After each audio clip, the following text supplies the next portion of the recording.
We are live. What is up, swimmers and swimmers? Let's get conversational. Welcome back to the SwimSwam breakdown. Happy Monday. As always, I am your host, Coleman Hodges from Brooklyn, New York, joined by Taryn Frodema, and we are talking pan packs today. It is, I guess, the fastest week of swimming all year, I would say. Because the European Championships started this morning in Paris. Pan Pacific Championships open water is today, and then the pool swimming starts Wednesday. And so for many countries around the world, this is the fastest meet of the year. And we are not talking about European Championships because you know what? It was too much. If you want previews of Euros, there are so many on SwimSwam, and you can go read them. And I'm pretty sure you can have them audio read to you, which is kind of like a podcast.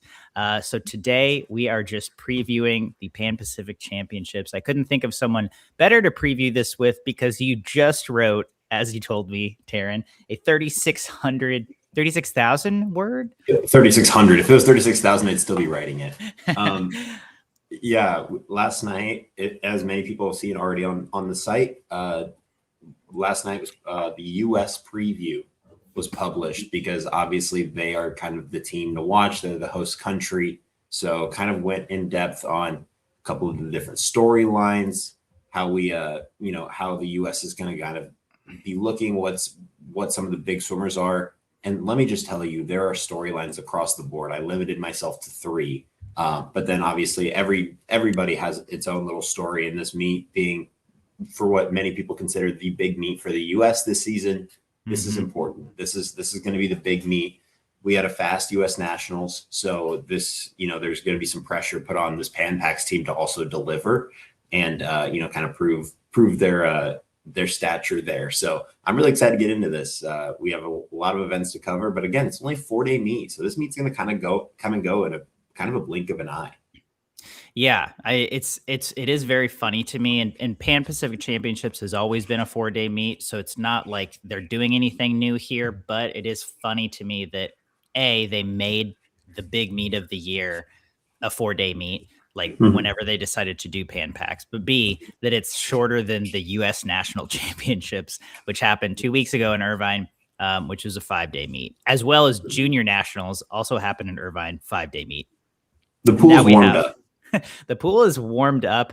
I think the weather is going to be pretty pristine. I think it's going to be even a little cooler than juniors and the nationals if you end up going out there. And also finals are going to be at 7 p.m. Pacific. So it's going to be late for the East Coasters. But however, that means that we're going to get like a Friday Night Lights-esque finals scene where it will be dark.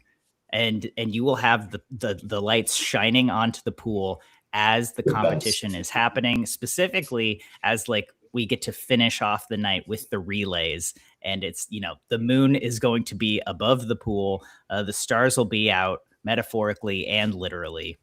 And so I think that'll be pretty cool. But you mentioned U.S. Nationals, and let's just kind of look at that through this lens for a couple minutes as we get into this Pan Pacs preview, because obviously one of the biggest storylines of the year is that this Pan Pacs roster for the U.S. was selected from swims a year ago, meaning that there were a few swimmers left off this Pan Pacs team that people were upset about, namely swimmers who competed at the U.S. Nationals as their big meet of the season. We saw Anna Mosch break the American record in the 100 free twice this season, go 51 twice this season. No Pan Pacs for her. Ilya Karun, who I don't even think would have been eligible to compete on the U.S. roster this year, but he will soon be a U.S. or eligible to compete for the U.S. and represent the U.S. He's going to be there. And then Luka Mihatovic, who's going to junior Pan Pacs.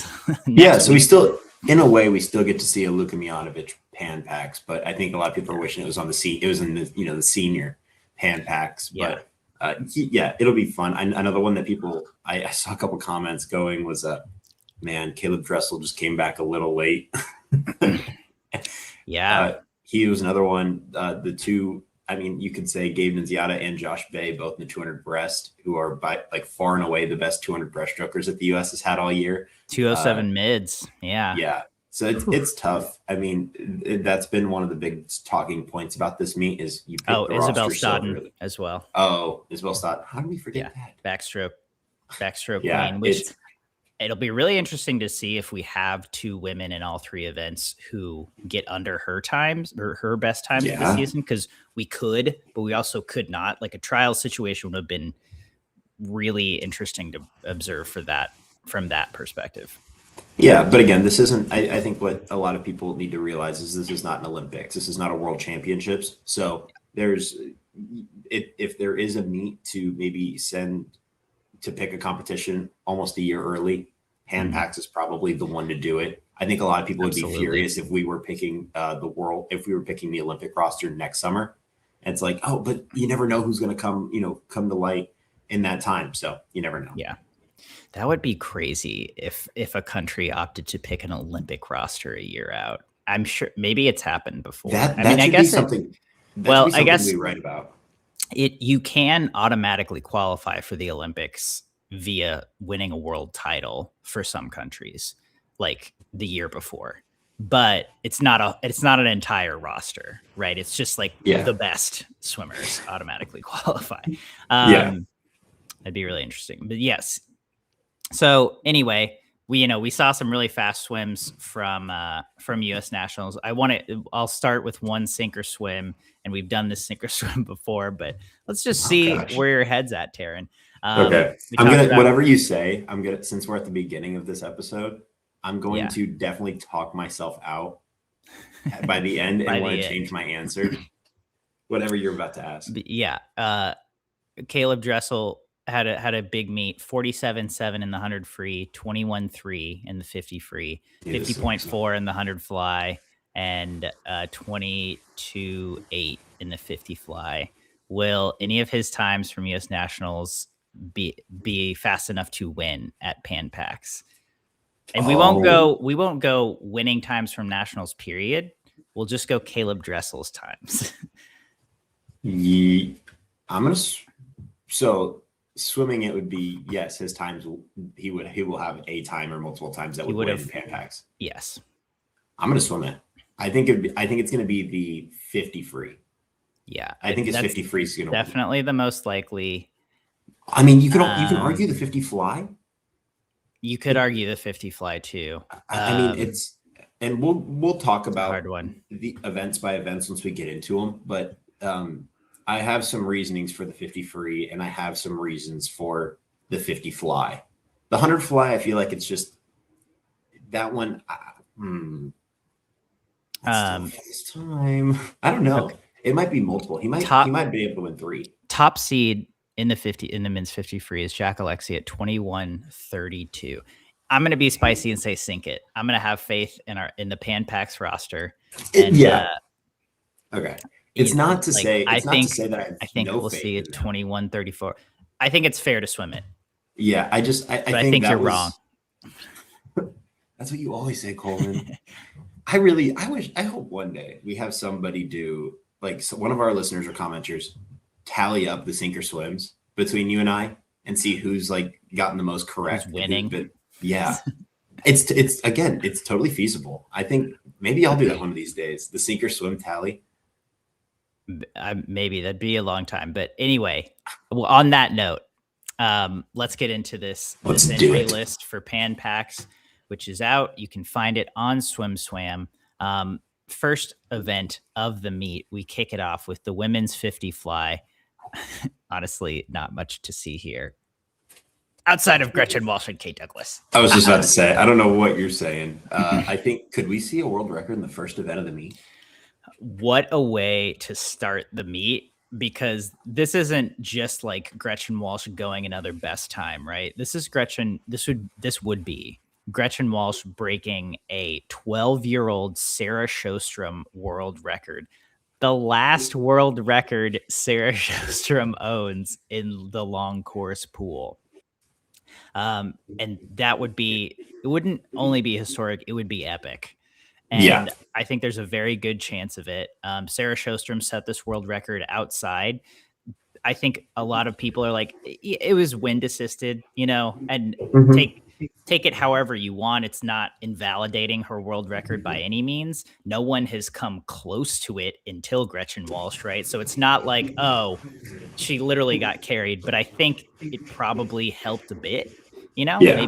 maybe a tenth or two, Yeah. because she certainly hasn't repeated it, but she's gotten close to it since. So, but it'll be interesting to see. We know Gretchen loves swimming outside. So Yeah. to see a world record event one, man, that would really get the ball rolling. Yeah. I this would be her third world record in a third different event this season. Mm-hmm. Going with the 50 this free season. This season. Yeah. I mean, it's Phelps-esque. But remember when people were saying Gretchen Walsh can't swim long course? They were wrong. It was, yeah. I think she's more than capable. It seems like every time she gets in the water for the 50 fly, it's like we're just waiting for it to happen. Like it's going to happen eventually. We're just waiting for the meet that it's going to happen at. And she's had a fantastic season in everything she swam this year, obviously. And now this seems like a really perfect, endpoint to do that and to kick off the meet with a world record and almost certainly secure gold. I mean, she's the only swimmer under 24 or under 25 on the entry list, and it's not really close. So she's going to win this, and it's not like she's going to false start. So I'm not worried about that as much. So it's all just going to be, are the conditions right? Is everything firing well? Again, she's been swimming so well every time she gets into the water this season. It would really kickstart the U.S. success. And with a lot of big names at this meet out, which again, we'll touch on as they come up and where they would have been. This is the U.S.'s meet to dominate. I think coming into the season, we were like, ooh, the Australian matchups and the U.S. matchups are great. Yeah. But there's a lot of big Australian names that are not in attendance. This isn't really one of those events that we would have seen any of them in anyway, but this is like the perfect starting point. It's like, hey, let's send out your big dog first and just let him go hunt. And that's what Gretchen Walsh is going to do. I'm also excited to see Tori Husk in this event because I don't think Kate Douglas is going to swim this event. She's entered in it. I don't think she's going to race it. Interesting. Okay. I think she's loaded up on stuff, and I think she has a lot of flexibility in what she wants to swim. So I wouldn't be surprised if she does swim it. Awesome. But again, I think she's also going to want to swim some events that she thinks she can really win. And as amazing as Kate Douglas is, I don't think she's touching Gretchen Walsh in the 50 fly. But she definitely could medal. And I feel like this might be a good warm up for Kate. And so I actually think she will, because otherwise she's just kind of like, she's already had days off. I don't know. It might just be a good event to get into the meet. So I think we'll see Kate Douglas in it. But I will point out another few interesting names. If Gretchen Walsh didn't exist, we would be talking so much about Alex Perkins from Australia. Yeah. Speaking of, some Aussies who are here and who are competing and who do have firepower. I mean, she's been on a tear in the butterfly events, and she would have been like dominating and putting up times that we would have been awing over had Gretchen Walsh not just been breaking butterfly in these last couple of years long course. And so certainly a medal threat. I don't think she's going to win, right? But she will probably impress. I mean, she's threatened the 24 barrier. And so if she breaks that, I think that'd be a great swim for her. Rikako Iki of Japan is entered. Always curious to see what she is doing. She's had a good season so far. Again, she beat leukemia a few years ago, and since then has kind of been on that road of recovery and kind of getting back to her peak years, which were 2018. She had an insane Pan Pacs in Tokyo in 2018. Yeah. So a few other swimmers that I'm excited to see if Claire Curzan decides to swim this as well. Could be a nice warm-up swim for her too. But I'd say that's the women's 50 fly. Let's turn our attention to the men's. Who are you looking at in this one? Men's 50 fly. See, he's like my swimmer to watch at this meet, and he has been every time he gets in the water. It's Van Matthias. He's coming in here as the he's third fastest on the entry sheet, 22.8. I think that Van is just a dog. And I think the way that he has competed this year and just the resurgence that he's had in his career, and I don't even want to say resurgence, but just kind of like his return to the water has been just meteoric. So yes. I really like Matthias to have a big meet, and especially because I mentioned this in the preview. I mentioned it mainly in the breaststrokes, but this is everything. A majority outside of like Bergen Swim Festival and a couple of other meets, he hasn't really faced a whole lot of international competition. It's been a lot of domestic competition, and I think just the change of pace to having a mix of both is going to pay off in a big way for him. I think having some of these bigger names and steeper competition, because he's been relatively uncontested when it comes to the like breaststroke races, but the 50 fly we've also seen him really perform well. And Michael Andrew is the top time with 22.79. Him and Dario Rose are both 22.79s. Matthias is just right there. Michael Andrews had a really good last couple of months. Dario Rose has kind of been all over the place, but he's been trending in the right direction. So that like trio of Americans right there is really good. Shane Casas is also entered, Santo Contarelli when it comes to Americans. But then there's Benjamin Armbruster from Australia. Guy Caribe is also in there from Brazil. This kind of feels like one of those events that's more of a toss-up than most, because any one of these guys can totally pop out a huge swim and go 22.3 and shake things up. So, I think it's, if I had to make an early pick, I would not totally guarantee like, oh, the U.S. is going to win gold here. I definitely think that I think they could get 2 of the 3 medals, but I'm not sure it's going to be the gold. So yeah. It's a weird little place to be in. But again, the 2-country minimum or 2-country maximum in the final, this is one of those events that really is going to play into that, because Andrew, Rose, and Matthias, at least assuming it's 2 of those 3, one of them is not going to be in it. Right. And I don't even think you can assume that at this point, because Shane is a real player. Santo has been swimming or racing at least a lot more butterfly. He time trialed both the 50 and the 100 fly at U.S. Nationals. And he's been swimming the 100 fly a lot more. I'm guessing to kind of focus on the 50 fly, but either way, like you have 7 Americans entered, and I think prelims is going to be really interesting. We'll see this a lot where you have a ton of Americans entered. Obviously, only 2 can go through to the final, but this is, I think, one of the more even fields, like you said. A couple of interesting Aussies as well. Matt Temple, who's just been their stock butterflyer for years and years. He's always a threat to podium, certainly. And then Isaac Cooper, who was just again removed from his leadership role at the Com Games for, I think, drinking after one of the final sessions. He didn't attend the last final sessions, but still traveled to Team Australia for Pan Pacs, has been in the US training with them, and is obviously competing for Australia at these Pan Pacs. So I think it'll be really interesting to see how he kind of bounces back from that. If he feels like he has a chip on his shoulder, if he is feeling kind of degraded and maybe he doesn't have a great meet, be interesting to see how he reacts to that. But yeah, a lot of big players in this field who could end up topping that podium. Yeah. Next event, women's 200 free. We see that Molly O'Callaghan is entered, but we know that she will not be at the meet due to injury. We've reported on that a lot in the past, but we do have Lonnie Pallister as top seed, and then Summer McIntosh right below her. Wait, who said that Summer McIntosh was going to be swimming the 200 free? Don't do this. I think that was this guy. Don't do this. Don't do this to me. I'm a little surprised. I just a touch, but I also, again, this isn't a world. I need to keep reminding myself this is not a world championships and this is not an Olympics. So I can't be like totally blown away. But also, we've seen what Pallister and McIntosh do, and they're racing each other.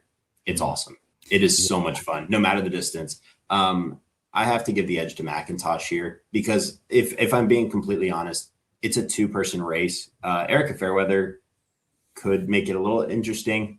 She's seated there. She's seated fourth on the entry sheet, but really third with the exclusion of O'Callahan. So it's like I can't count out Summer McIntosh. Anytime she's in the water, she's going to be the favorite pretty much in almost anything she swims. So yeah, absolutely not. We have a commenter that says Lonnie won't do the 200. Isn't the 15 later that night? That I actually don't remember. Yeah, so there is the women's distance later that night, and it is the mile, women's 1500. Yeah, and so, dude, honestly, Lonnie might do the double because that woman is tough.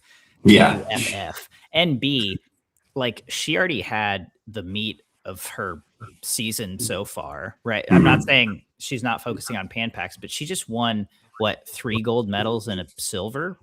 Yeah, she was pretty unstoppable. Games. Oh, sorry, 4 golds, 4x2. So like she just dominated, destroyed, and so she might just do this as like a, hey, let's see how far I can go. Let's go race the best in the world.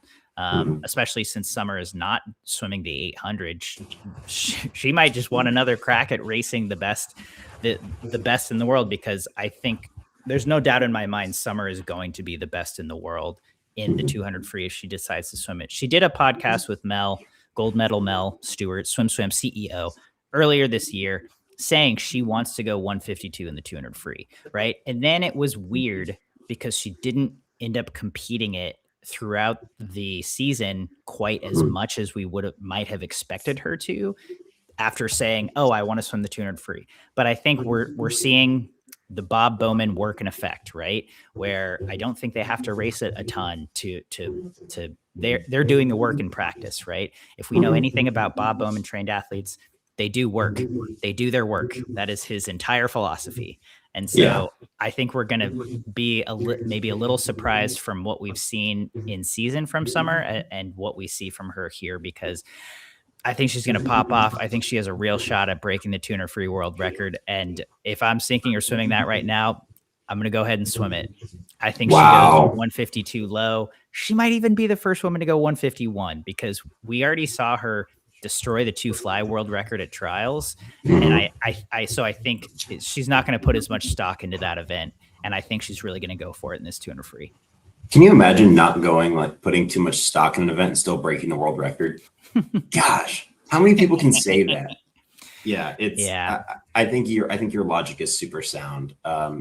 Again, she's, as it will be the case for most of the swimmers at this meet, this is going to be the best competition fields that they're going to have, or that they are going to see all season, even though it's limited on the countries, and finals are going to look a little bit weird with only 2 per country. So like there's a chance that if she's going to break it, it could be in like a prelim swim. So I don't want to like discount that in there. It's McIntosh and Pallister are like the 2 headliners for sure. The U.S. has a few in there. Erin Gemmel, Anna Peplowski, Tori Husk is entered in this. Again, not 100% sure she's going to race this. I think she would probably take the 50 fly, even just on this day, over that, because I think she's entered in the 50 fly. She is, yeah. So there's it's going to be interesting. Simone Manuel is also entered in this, so we've seen her have some really strong 200 frees over the last couple of seasons, especially as of late. So would like to see if she could maybe pop off, because again, I'm looking towards finals, I'm looking at, all right, who could be the 2 per country?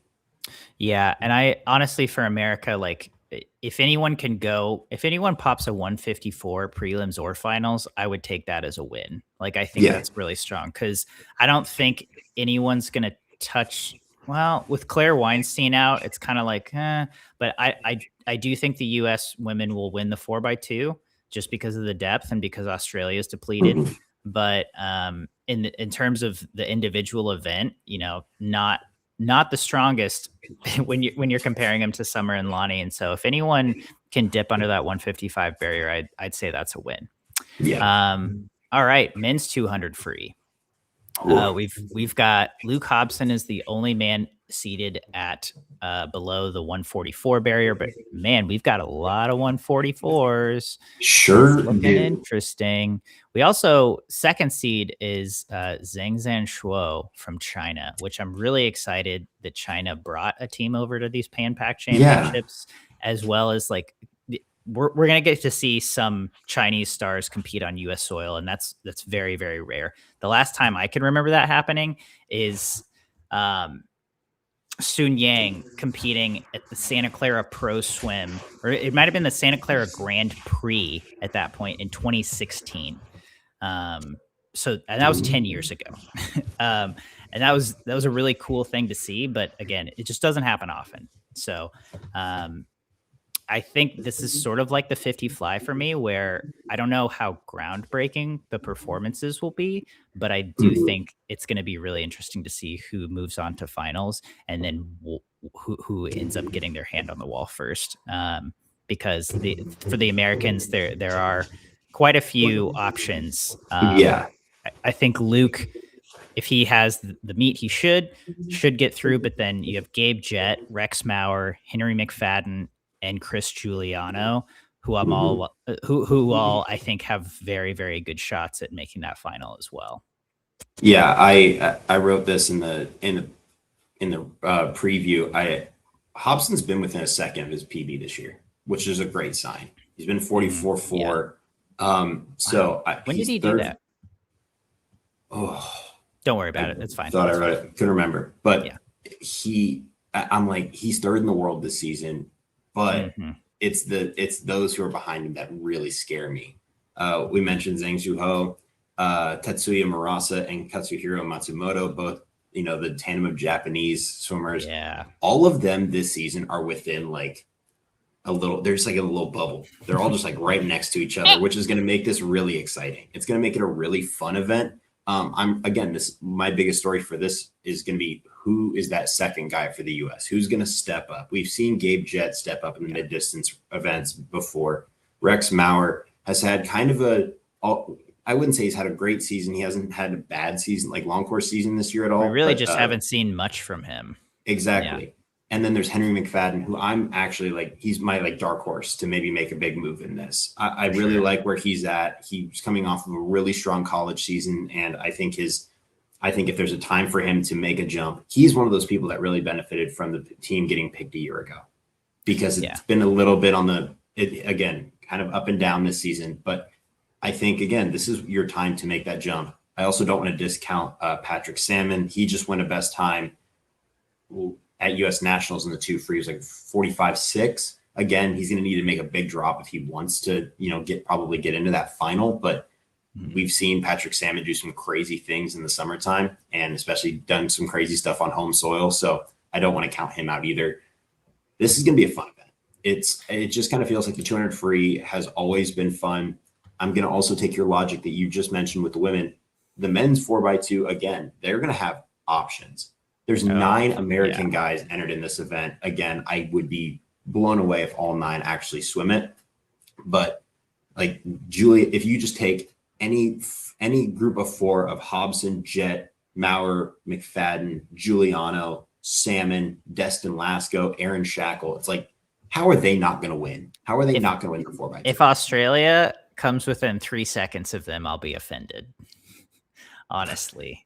Because Australia has a great team in the 4x2, but we should have 4 guys going 144. Yeah, Somerville, especially in it's a home championships, and I think the 4x2 is on day 2. Yes, that's correct. So it will be their third 200 free of the meet for some, but I don't know. I think this should be a shoe-in for them. I also just came to the realization that this is finally the meet for the U.S. that we get to apply the Coleman Hodges logic.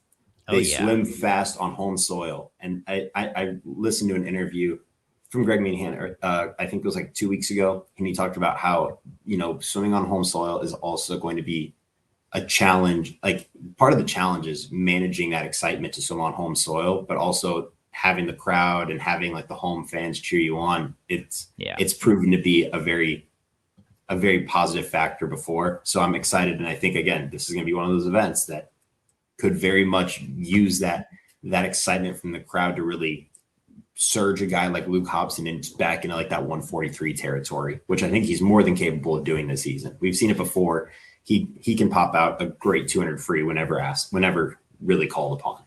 Yeah, I think whoever goes a 143, I think wins this event. And I think right now Luke Hobson has proven he's the guy who can do that. So, all right. Next up, women's 100 back. We know what this is. This is the once again, Kaylee McEwen is entered. We will not see her there. There are a few interesting, again, Chinese swimmers. I'm excited that Wan Lei Xian and Peng Zhuwei are here because they've both 59 low swimmers. You have Canadian Taylor Ruck, who's having a great come up, but come on, y'all. Reagan Smith, Catherine Burkhoff, Claire Curzan. I'm interested to see how Claire Curzan reacts to this meet, just because she hasn't had maybe by her standards, she has had a really good in season. She had a solid NCAAs, but compared to what the other female U.S. backstrokers have gone, Claire has been behind. And so I am interested to see if she can make some finals in the backstroke events. And I think that would be a great step for her. But Catherine Burkhoff, Reagan Smith have been looking sensational this season. Reagan Smith, 57.1 world record holder. Catherine Burkhoff, 57.8. I mean, there's your gold and silver medal right there. Yeah, it's a huge bummer. And I mentioned this in the preview. It's a huge bummer that we don't get to see another chapter of Reagan and Kaylee. Yeah. I think Kaylee McEwen might be her. Molly and Cam McAvoy are like the three that are like, we really wish we could see them at this meet. But in the same breath, it's not like backstroke scene still isn't super deep. I think Burkhoff should give her a pretty good push. I mean, she is entered with her 57.8. Curzan, if she can really get something going, I could see her going 58 low. I could see her potentially go, break that 58. And then Taylor Ruck, you mentioned it. She's had a really awesome season. Just kind of maybe a career year for her. She really swam out of her mind. So I like that. Another couple of other names that I'm excited to see in there. Riley Erisman, if she decides to swim this, definitely among I think maybe one of the youngest, if not the youngest competitor at these games. Yeah. Well, no. One of them. Yu Yiting is no. Who is? Yeah, Yu Yiting I think is. Nope, she's not younger. I don't know. Anyway, she's very young. She's kind of, again, another thing I mentioned in the recap. It's like in the preview. She is entered in the 50, 100, and 200 free, and then the 50, and then the 100 and 200 back. She is going to be Reagan Smith one day, or she is going to be Simone Manuel one day. She will probably fill those shoes for the U.S. team. And now getting to see her on these bigger international scenes and these bigger meets, this is really good for her, because I've already predicted that she will be like an Olympic gold medalist one day. She is unbelievable. And again, she's still so young. She hasn't even dipped her toe into college swimming yet. So she's just untapped potential, yet she's already able to compete at these big meets and actually be competitive. And I would not be surprised if we see another big time out of her. Credit, she's coming in here with like a 59 low. It'd be awesome. It'd be a huge plus to see her get into that 58 range as just a 17-year-old, I believe. That would be that would be such a big swim for her. But yes, it's Reagan Smith. I don't think she's going to break the world record. I think she's going to destroy the championship record of 58.2 from Kylie Moss from 2018. But that kind of shows you where backstroke has come over the last 10 years since, or 8 years, I guess, since those Pan Packs. And worth mentioning that 8 years ago in 2018, the world record in the women's 100 back was broken in this pool by Kathleen Baker at 58.00. So I think we could see history repeat itself, but maybe a full second faster. Man, I remember when that was broken and everybody was like 58.00. It's like we're now on the brink of people going 56. Yeah. Yeah, and then That's nuts. this could really be the first time we see it. Yeah. Kind of the opposite story. The men's 100 back doesn't Yeah. look like it's going to have a ton of star power or speed. It actually is one of the events with the fewest entries of the entire meet, which is kind of what happens when you only have a handful of countries competing at one of these bigger meets. But the top four seeds are all Americans and all in the 52-second range. Who do you like in this race, and or who do you think might surprise us and really have a breakout? Because America has been looking for their backstroker since Ryan Murphy left the ranks for a while. Yeah, this is an interesting event. I mean, obviously, top seeded Will Moglen is really good. He's probably going to be the future. Jack Aikens has had what seems like just some of the worst luck when it comes to some of these meets, but luckily we get to see him here. He finished third. He finished third at Olympic trials, and he was just on the cusp of an Olympic team. But if I'm going to be straight up, I think Destin Lasco. I'm going with the experience. I'm going with somebody who's represented the U.S. before. He's going to be my pick from the U.S. to win. I also think Daniel Deal could totally just throw some crazy swim down in prelims and secure himself a spot in the final. You kind of look at the rest of the entries, and it's like Blake Tierney from Canada. He had a pretty good trials. He's kind of had a pretty good season. He's raced a lot, so I like when guys race a lot heading into a meet like this. But again, it's like there's only 5 guys on the entry list entered under 53.6. Yeah. And 4 of those are Americans. And this is, again, that 2 per country limit is really going to hurt, because it's like, oh, we can't have 4 guys in the final who can go 52. We're probably going to get 3. So I don't know. I'm going to pick Destin Lasco just because I think we could see something crazy here. Yeah. I mean, I'd love to see it. This is also, there are B finals at this meet. And so this is also an event where the fastest time could come out of the B final, right? Because we have 2 Americans in the A and probably 2 Americans in the B. And so, some guy could just miss the start on prelims, miss the turn, whatever, just have a sluggish swim. I think kind of all of Will Modulin had a career year last summer. He had a great NCAA season. He seems like the safe pick in terms of just where his trajectory is going. I'd say Deal, Lasco, and Aikens are all kind of guys that have come up, and we've kind of been waiting to see that pop or that swim that's like, okay, now they're here, specifically in this event, in this 100 backstroke. And so another reason I'm taking Lasco, it's in California. Yeah. And I'm using Coleman logic on that.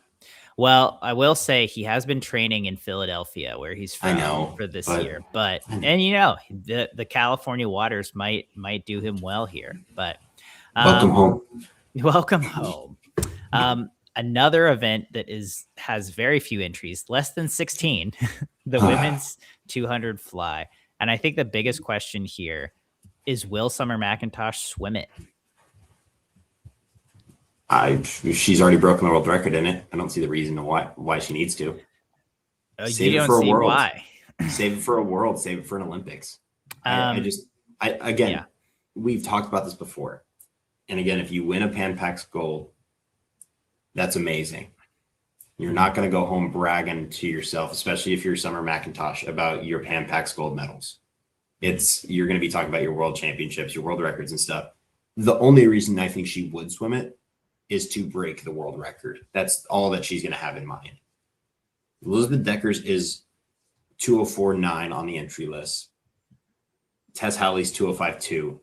She won that. You mentioned it earlier. She demolished the field in that world record swim. She was 25 meters ahead of the rest of the field when she broke that at Canadian trials. So if she wants to get pushed for like the first 125 of this race, swim it and try to break the world record. If I'm Summer McIntosh, I'm saying I'm saving it for a world championships or an Olympics. I don't see the need, because I already have the world record. I'm already the world junior record holder. It's like I've done pretty much everything, unless she wants to break the championship record, which if she swims it, she'll probably do it. She'll probably do it in prelims. So I'm gonna I also think there's one reason she would swim it, but I don't think it's to break the world record. I think it would just be to test her mettle, right? To see how gritty she can be to do a two free, two fly double. And because again, this meet is in it's Southern California. It's essentially where the Olympics are going to be in 2 years.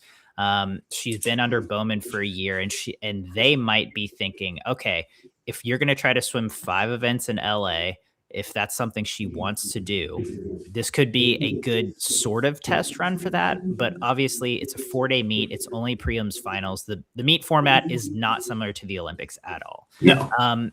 She also had to pull out of Canadian trials early due to illness after she broke that 2-fly world record. And so I'm going to say she doesn't swim it because I think she is going for best times at this meet. You know, she wants to have a good 2 free, but then also she wants to have a good 4 IM, 4 free, 2 IM. And doing the 2 free, 2 fly double, it just, you know, it's going to tire her out. She has nothing left to prove in this 2 fly. Everyone knows she's the best in the world and the best there has ever been.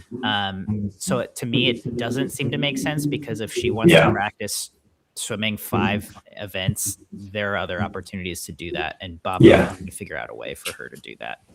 Yeah, it's a bummer. This is one of those events that I think a lot of people are probably excited to see if she were to swim it, because again, whenever you get to see a world record holder in that event, you're excited. But I just don't think that it's going to be. I don't think it's going to be the event that she needs to swim. So I'm thinking that she's going to swim.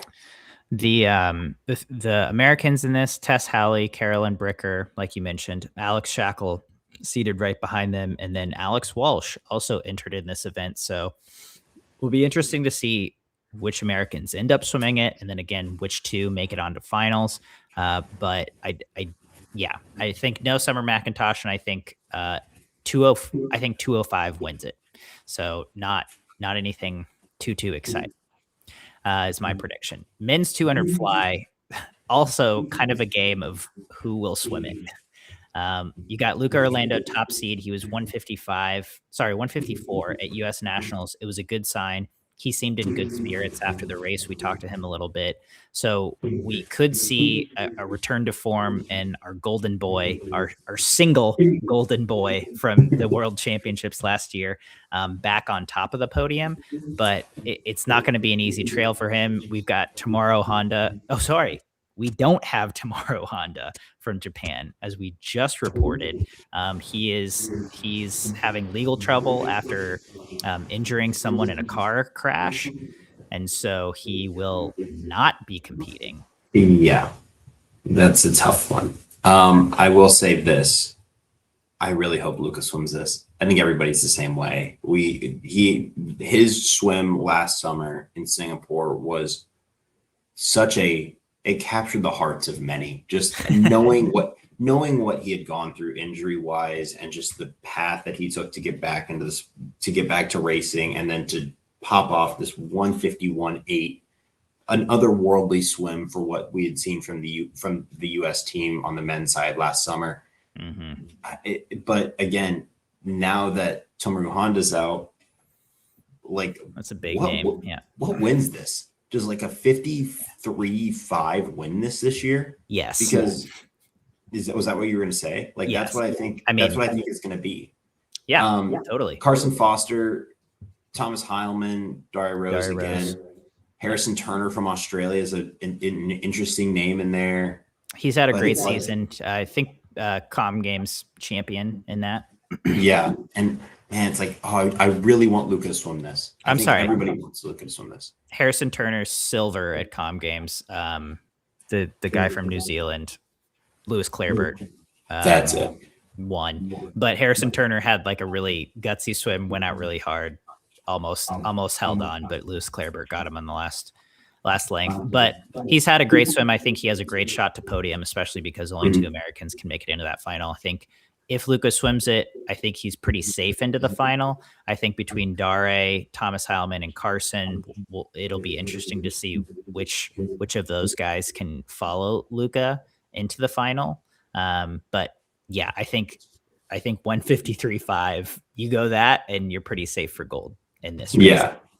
It would be great. I mean, we're not going to even see that 151 touched from because we just don't know. Even though we've seen him now at U.S. Nationals, we don't know where Luca's at. I would not say I feel confident knowing like, oh, he could totally go 152 high or 152 mid. It's like, I'm with you. I don't know. Is he able to break 154 right now? Right. That's the question. All right. Men's 800 free. This is going to be one of the marquee matchups of the championships. It is Sam Short versus Bobby Fink. Taryn, who you got? Sam Short's winning it. Oh, I don't think that's that crazy of a take. He's had the better year. He's certainly had the better year. And I think this is the first. Bobby Fink is not always sensational in season, but the last couple seasons we've seen him be pretty dang good in season. And this season we have seen him not only not be at his best in season, we've seen him get beat a few times by domestic athletes, right? Yeah, it's going to be an awesome race because these two just love to race each other and they love to race each other well.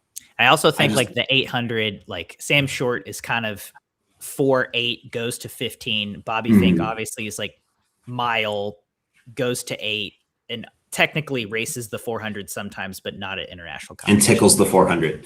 Yeah, exactly. And so the 800 is like that middle ground for both of them.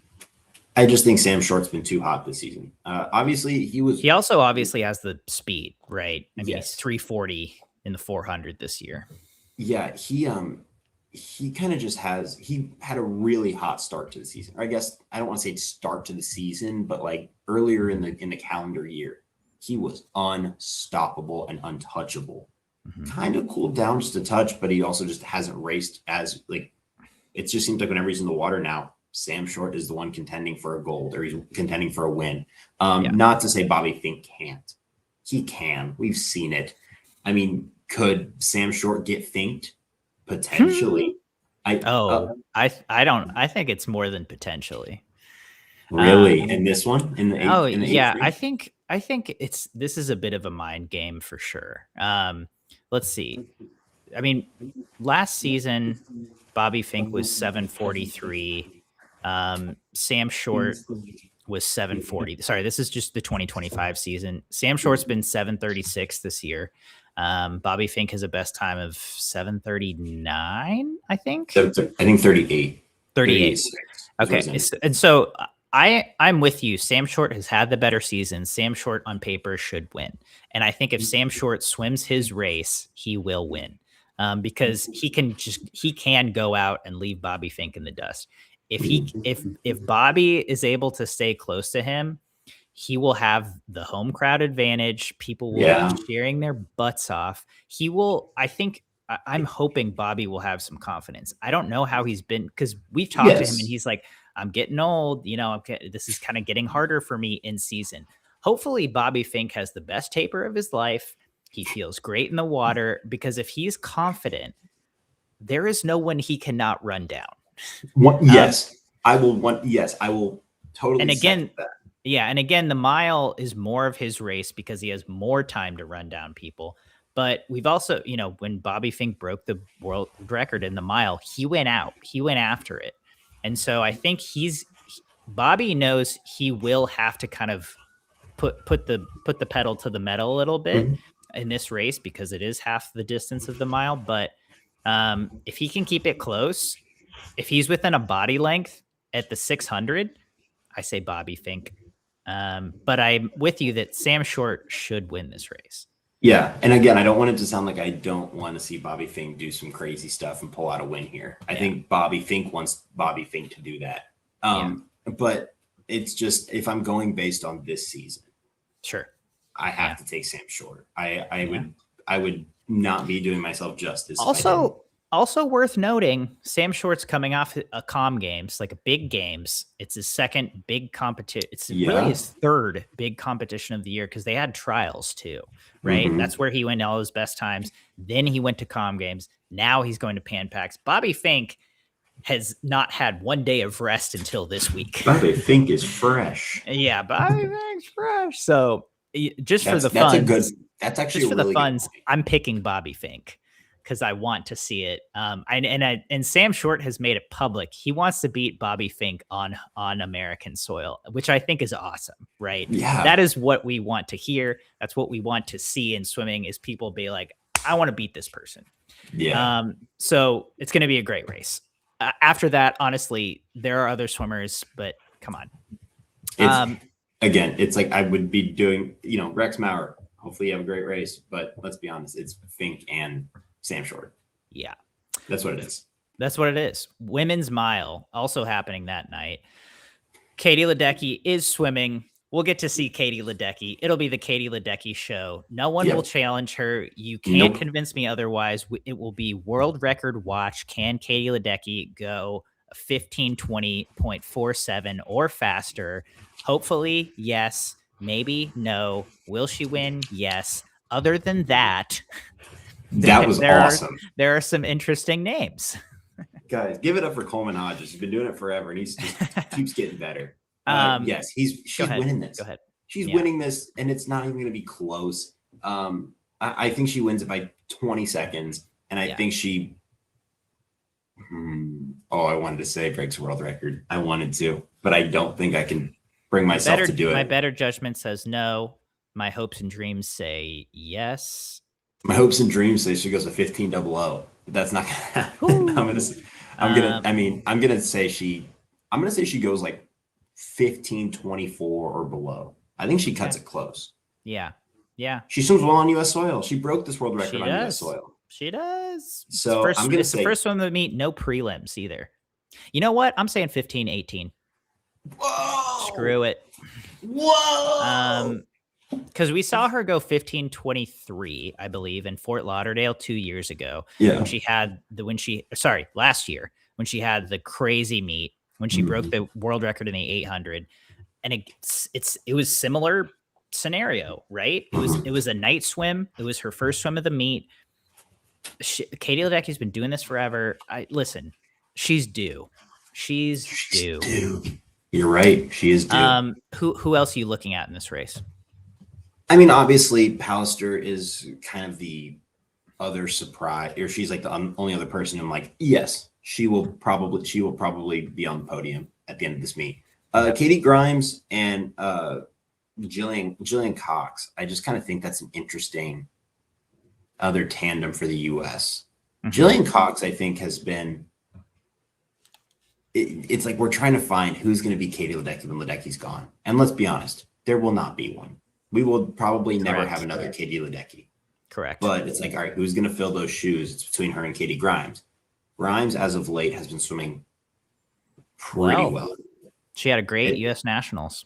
Yes, she's been swimming well, which makes me think, could Katie Grimes also get herself on that podium? Could we have two Americans on the 1500 podium, which is is best case scenario here. Misha Johnson from Australia is another one. I love seeing a top four the top four entrants being US, Australia, because I know that it's going to be this. It's just going to be a battle. Yeah. And if you look at Katie Grimes does have a 14-second advantage, but it's the 1500. Anything can happen. There's a lot of time for something to move and something to change. So, it's just going to be so hard. I've found it so hard that whenever I'm watching Katie Ledecky race to really pay attention to much else. It's like it's like watching a lion run across like the Sahara. It's so majestic. It's like, how are you looking at anything else? It's amazing. So it's going to be the Ledecky show. Is a world record feasible here? 100%, which I'm so happy we're able to say in 2026 about a Katie Ledecky swim. Correct. Yes. All right, that's the women's mile. Mixed 400 medley relay. I'll say this, if the U.S. doesn't win, it's a travesty and something has gone terribly wrong. Yeah. Off top, just quick, give me your lineup for the U.S. What do you think they should go with? Who do you think they should go with, rather? I think you got to go Reagan Smith at backstroke, just because I don't know where our men's backstroke is. Okay. Right now, I want to Van Matthias breast, Yeah. Gresham Walsh at fly. Yeah. And then whoever comes, like whoever we feel And a is man on hottest. freestyle. We have two. We have so Let's many. say we'll say Jack Alexi on freestyle. I'm right now. I'm not saying Jack Alexi after getting sick, and Wow. he was sick at Mare Nostrum, and he's not had a good season since then. He's Mm-hmm. not had very many good swims. This is where I think that I could see him throwing in Patrick Salmon. Okay, which I think is a great answer for that. But I think that's a bold call going female, male, female, male. I mean, unless we see some crazy 100 back, I mean, I guess right now the men's 100 back, it looks like we're going to have probably the top two finishers. So I could see them going female, or I could see them going male, male, female, female. Yeah, I would. Oh, I don't. I think Modulin, Matthias, Gretchen, and Kate. Yeah, who's beating Gretchen and Kate on the back end is what I want to know. But that's anyway, true. like again, I think the U.S. has 4 or 5 potential lineups, and if they don't win on any of them, something has gone terribly wrong. Yeah. Let's move on. Women's 400 IM. Summer McIntosh. We both the first thing we both do. Yeah, it's Summer McIntosh. After, like, again, depending on the meet she's having, she could break a world record. She could not break a world record. She's gonna win.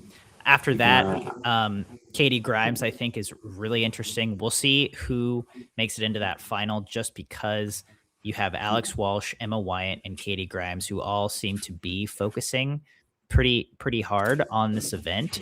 And Emma has had a great season. Katie Grimes appears to be having a good season. She was already 435. And Alex Walsh apparently is focusing on this event now. So she will be gunning to make that final as well. So that's another race that prelims is going to be pretty hotly contested. Yeah, I think this is a preview for what the 2028 U.S. Olympic trials is going to look like, which is going to be one of the races of the entire meet in 2 years. And I'm calling that on August 10th of 2026.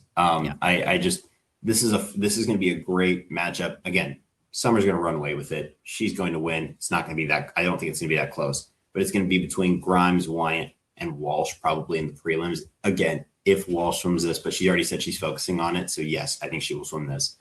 Between those three for sure. Leah Hayes is also right there. She's a 436.0, but it's kind of between those three that people should have their eye on. It's hard to, as Martin Scorsese would say, absolute cinema. That's a great. I think that's just going to be a great little 3-headed battle there, and you never know who's going to come out of that. It could be any of those three. And then apart from that, Jenna Forrester is coming off a career performance in the Com Games, where won the 4 IM in 4:31, won the 200 back, and the same night she won the 200 back, she got bronze in the 400 free, which like really, again, the times weren't maybe what would have medaled at many other international meets, but the performance and the way she did it was, most women can't do that. And in the events she did it in, right, it was a really impressive display of grit and versatility. And so she had an awesome meet. Again, she's already been 431, so I think she is a serious podium threat. Also excited to see Yu Yiting of China. She's known more for the 200 IM and her 100 fly, but if she does swim this, I'd be really interested to see what she can pull out. Yeah, it's going to be hard to. It's just like, again, same thing with Ledecky. When Summer McIntosh is racing like a 400 IM and she's that far ahead, it's hard to look at anybody else. But Jenna Forrester, I think this would be her first event of the day. So hopefully maybe we see her just pop out another crazy fast time, because she won't have to really worry. Well, I actually don't fully remember what she's all entered in, but I'll check that later. And it'll be like, I think it'd be the only event she swims on this day. Then maybe she just is able to go all out on it and see what she can unleash. Yeah, we will. We shall see. Men's 400 IM, definitely a much closer race. And again, without Leon Marchand, no groundbreaking times, obviously, but we could see a really good battle. Carson Foster and Tomoyuki Matsushita, the reigning Olympic silver and bronze medalists in this event. So we get to see them lock fists once again, assuming Carson makes it to the final. The other Americans, you got Bobby Fink in this. If he decides to swim it, he's been 407. He is a threat to podium. And we've also got Rex Maurer. Ivan Puskovich is another American entered, but I don't really see him being a threat to make the final. Other than that, we've got Lewis Clarebert, who is the now 2-time Com Games champion in this event. He was 408. So I think he would have to be better. I don't quite see 408. 408 might podium. I was gonna say, I think 408 could podium. I don't want to put all my eggs in the basket. Everybody's gonna go like lifetime best at this meet. Yeah. I think it'll take 406 something to win though. I think it's gonna take a 406. I think that's a safe bet. So I think it's, looking at it, Matsushita and Foster are going to be the two that have the best chance to actually do that. I would not, if Bobby Fink decides to swim this, I could 100% see him racing this. I could 100% see him doing something to get himself into the final and shaking things up. Again, if he's within a body length going into the final 100, he has a chance to win. So, again, this is, oddly enough, this event doesn't jump off the page to me, but I think it's going to be one of the better races. Yeah, but again, this meet, I think a lot of people are looking at, are we going to see another world record? Are we going to see some crazy time or a top 5 time in history? I don't think we're going to see it. We're definitely not going to see it in the 400 IM, but I think it'll be one of the tighter finishes. Agreed. You've also got two interesting Canadians, Lauren Wigginton and Tristan Yankovics, who both compete in the NCAA. They're both seated at 411s, both in the Big Ten, both seated at 411s. I think they'll make it to the final. They're the only 2 Canadians, so it's not going to be hard or too hard. But I think they could. Either of them could be a threat to podium as well. So yeah, it'll be an interesting race, like you said, but nothing groundbreaking. Women's 100 free. Looking at the psych sheets again, no Molly O'Callahan. Kate Douglas is entered. She might swim it. She might not swim it. But you wrote about this, Taryn. It's just a bloodbath for the Americans. Wow, it is a bloodbath. That's like the best way to put it. It is a gauntlet. This is crazy. This is the epitome right here. This event of what the U.S. sprinters look like. They are so deep. It is such a good sign going into the next 2 years. I don't think they've looked this good in at least 20 years. I mean, I think at some point in history they did, but in this century, yeah, maybe not. There's obviously the ifs is going to be Douglas. Is Douglas going to swim this? Everybody else, I think, who's seated at the top of that is probably going to race it. Like Simone Manuel will race this. Tori Husk, she also could be a maybe, but I'm going to actually lean on the side of her possibly doing it. Kate Douglas, Gretchen Walsh. This is another chance for Riley Arisman to have a big swim. And then even going down a little bit further, like Erin Gamble and Claire Frizan for the U.S., it's like they could also just have a really big swim. Probably not going to beat some of those swimmers ahead of them, but they could have a really good swim in prelims and get themselves in contention. But they're the U.S. women's sprinting. This, I could see 5 or 6 different people winning this. Agreed. I mean, if Kate Douglas decides to swim this, I think she can win it. And I think there's a really, really high chance that she does. It's just, at this point, it is a matter of if she wants to, right? Because she rolled up to U.S. Nationals, swam 2 events, the 100 free and the 100 breast, and they're both on day 2 of this Pan Pacs meet. She had great swims in both the 100 breast and the 100 free. She time trialed the 100 free, went one of the fastest times in history, 51.9, 51 high. Yeah. And then the 100 breast, she gets beat by 2 100s, but still goes a 105. And so it's like, it really is just what she feels like doing. Right. And it might be a day of decision of like, hey, Yeah. do you want to swim today? I don't think she'll do both. It's too tight of a turnaround. But if she decides to swim the 100 free, I don't think anyone is going to beat her. Tori Husk, I guess we've talked about her again. It is not good to doubt Tori Husk, especially to taper meet. And she's been 52-2. She's also seen all of these women go 51 now. She has seen 3 different women this season go 51. And I'm guessing she's like, okay, it's my turn now. So I think we could see Tori Husk just have an insane swim and get her hand on the wall first. I think if Kate swims it, I would pick Kate and Tori to make it through to the final. Not Gretchen. It's going to be great.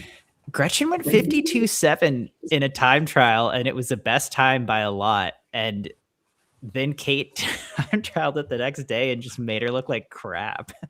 It's like we've also seen Tori not have the best prelim swims historically, and so. Man, I think at Pan Pacs you need to swim prelims like it's finals. Agreed. That's how it works. And my caveat with Tori is we just haven't seen her as much as we've seen some of these other swimmers this season. Yeah. Again, the work is done in training. It's not always done during the meets. But I like when I have a bigger sample size to go off of in a season. I think she's raced 3 times this season. She swam a pair of pro swim. She swam at the Sacramento and Indy Pro Swims, and then a Super League long course meet or something. Yeah. I like when I have a little bit more of like a sample of, all right, what have you done for me this season? And but like you just said, the worst thing to do, and I think I wrote it, don't count out Tori Husk. She is maybe one of the best racers that we have, that the US has.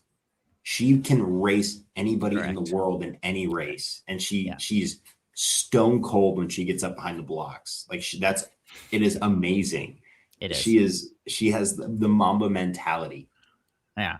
And so if she's even 50% on her game, she can make the final in this. That's how good Tori Husk is. Agreed. Yeah. So I think it's going to be, I hope Tori Husk does make the final, because I think she has a great shot to win if she does. But looking at the psych sheets, like Meg Harris is the top seeded non-American at 52.5. And that's tall task. Yeah. That's no short task. That's tough. She just won comm games in 52.9. So I just don't see her as much of a player to win gold. I think she has a great shot to podium because there will only be 2 Americans in the final. But I think an American wins this. I think prelims is going to be crazy. And that's my 2 cents on this event. Does the championship record of 52.0 go down? Absolutely. Championship record held by Kate Campbell, 52.03. I think 51 wins it. I don't think we'll see 2 women go 51. But I think if someone goes a 51, I think someone will go a 51, and I think they will win it. Yeah. I like it. How do you think America goes 1-2? You think the US goes 1-2 in the 100 free? Yes, I do. Again, from what I've seen from Meg Harris this season, she's better in the 50. She has continued to get better and better the last 4 or 5 years. And she did win the 100 free at comm games, but again, she went 52.9. I don't see her being a ton better on US soil. And I think the Americans will be really sharp. So, okay. Men's 100 free, another pretty zesty event. So you're not very zesty. You're not high on Jack Alexi. I'm not right now. And he looked really great at the China Open. Note to self, Terran's a "what have you done for me lately" guy. I am a little bit. It depends. But again, ever since he got sick at Mare Nostrum, or he was dealing with illness with just, I think, either at or just after Mare Nostrum, it kind of just went like this, kind of took a nosedive. But again, he hasn't looked himself. Yeah. Exactly. So I don't want to completely count him out, because he is still Jack Alexey, who is entered here with a 46.8. He's one of the fastest swimmers in history. I don't want to count that out, because he's also a freak of nature when you look at him. I mean, he's tall, huge hands, long arms, big feet, long legs. The guy is almost genetically perfect for sprint freestyle. Mm-hmm. But then you have somebody like Chris Giuliano, who has raced really well this season as well, though a lot of that came early in the calendar year. Again, what have you done for me lately? Has not beat a lot of those times that he went at the Westmont Pro Series. So that's a little thing there. Patrick Salmon has kind of been on the come up over these last couple of months. Destin Lasco, I've already touched on him. He's a really solid option. 47.5 is I think what he's entered in here. But Gui Caribe from Brazil, the Tennessee Volunteer, 47.1 entry time. Mm-hmm. I think he could seriously win gold if Jack Alexey's not on.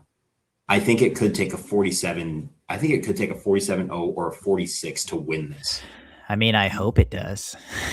I mean, I hope so too. And I hope Jack Alexey's the one doing that, because I'd love to see him get back to this form. But coming off of illness, we've seen it with many swimmers that sometimes can just take a toll on you. We did see Jack Alexey swim a 200 free at U.S. Nationals, where he was time trialing the 50.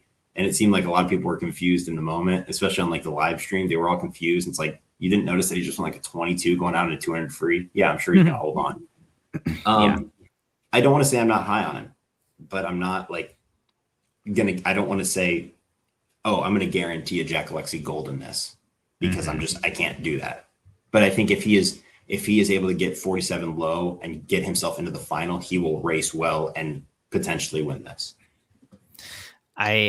Similar to the women's 100 free, I think the Americans should be pretty dominant in this. Gui Caribe being the guy who could disrupt or could win. Yeah. Mm-hmm. But other than him, and it seems like this might be his big meet of the season.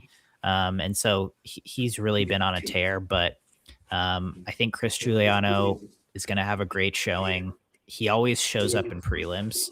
And so he will make the final, I think. And then for me, it's between Patrick Salmon and Jack Alexey. And it's kind of what form do we get from both of them? Because like you said, Salmon's had a great season. Jack was looking good until he got sick at Mare Nostrum, and then he hasn't seemed himself, but I'm hoping that's just kind of laying low. Dave Durden's got him right now, and we'll get back on track. But I think I think it's going to be two Americans and Caribe on the podium, because just looking at the other international competition, Katsuhiro Matsumoto of Japan, more of a 200 guy. Kai Taylor of Australia, 100-200 guy, but he's entered at 47.9. He had a good comm games, but I just don't see him stepping it up that much. And then Yuri Kissel, Finley Knox of Canada, not even known for the 100 free for either of them. It's like you keep going down the list, and it's like, okay, these guys aren't serious. The top 3 or 4 are to me the really serious 100 guys, and I think it's going to be a great battle. Again, would love to see a 47 low, 46 high, but I think that's how it's going to shake out. Over under 8 U.S. men swimming this race. There's 11 that are entered in it. Over under 8, or I'm going to say over under 7.5. I go over on that. Okay. I go over. I think at least 8 swim it. But well, you're looking at, it's like Thomas Heilman, Luca Orlando, Gabe Jett. I honestly, actually, I don't think Keaton Jones. Okay.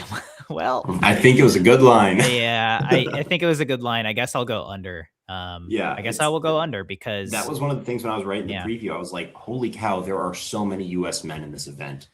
And I know this is the meet to do that. Hey, I want to swim 100 free, or I want to swim the 50 free. But there's so many. Well, I also think would love to see it's just really easy to over-enter at this meet because you can enter anything you want. Alex Walsh with 8. Right.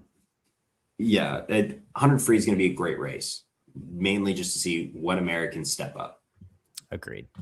Again, that event is proven that the U.S. will demolish the 4x1. They will destroy that relay. Without a doubt. I think that's probably the safest relay of any relay, perhaps. Okay, let's move on to women's 100 breast. Kate Douglas is the top seed. Will she swim it? I don't know.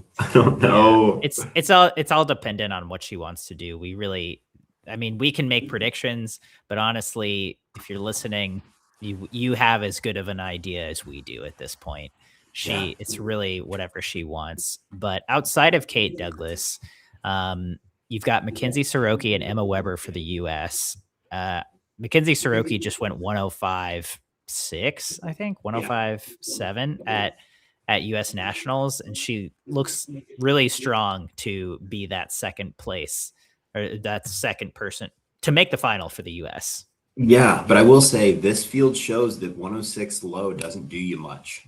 I mean, Satomi Suzuki, 105.5. These are just entered times. So again, Soroki, I think, is 4th in the world this year with what she went at U.S. Nationals, which was 106.4, or she 106.2. I actually, for some reason, cannot remember, and I feel bad.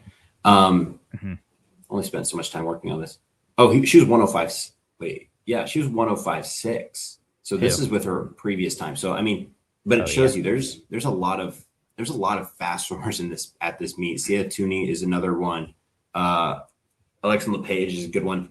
I just think that if Kate Douglas swims it, and if she will final if she swims it. And I think Soroki will beat Emma Weber because she's just been on a heater. I'm hoping that those two have just some sort of legendary battle, and we see a pair of them maybe go under 105, because I think it's super doable to have two American women outside of Lily King go under 105. Yeah. Another really exciting athlete who's here is Tang Qianting of China. She's entered at this sneaky 105.91, which I don't know what that is about.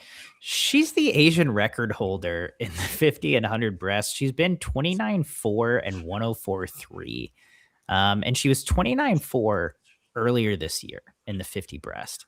And so that's kind of deceiving because she could just run away with this.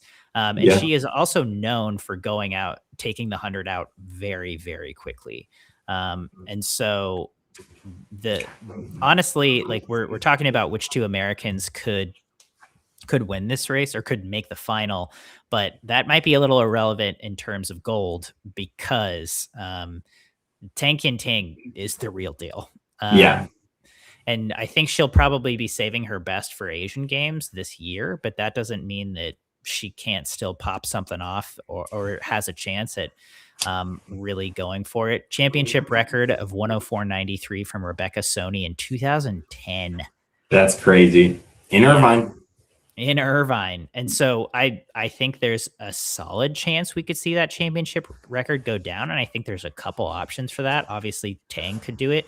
If Kate Douglas decides to swim it, I think she could dip under that 105 barrier finally. So it should be an interesting race with a couple of what ifs. And that will kind of determine how this race plays out.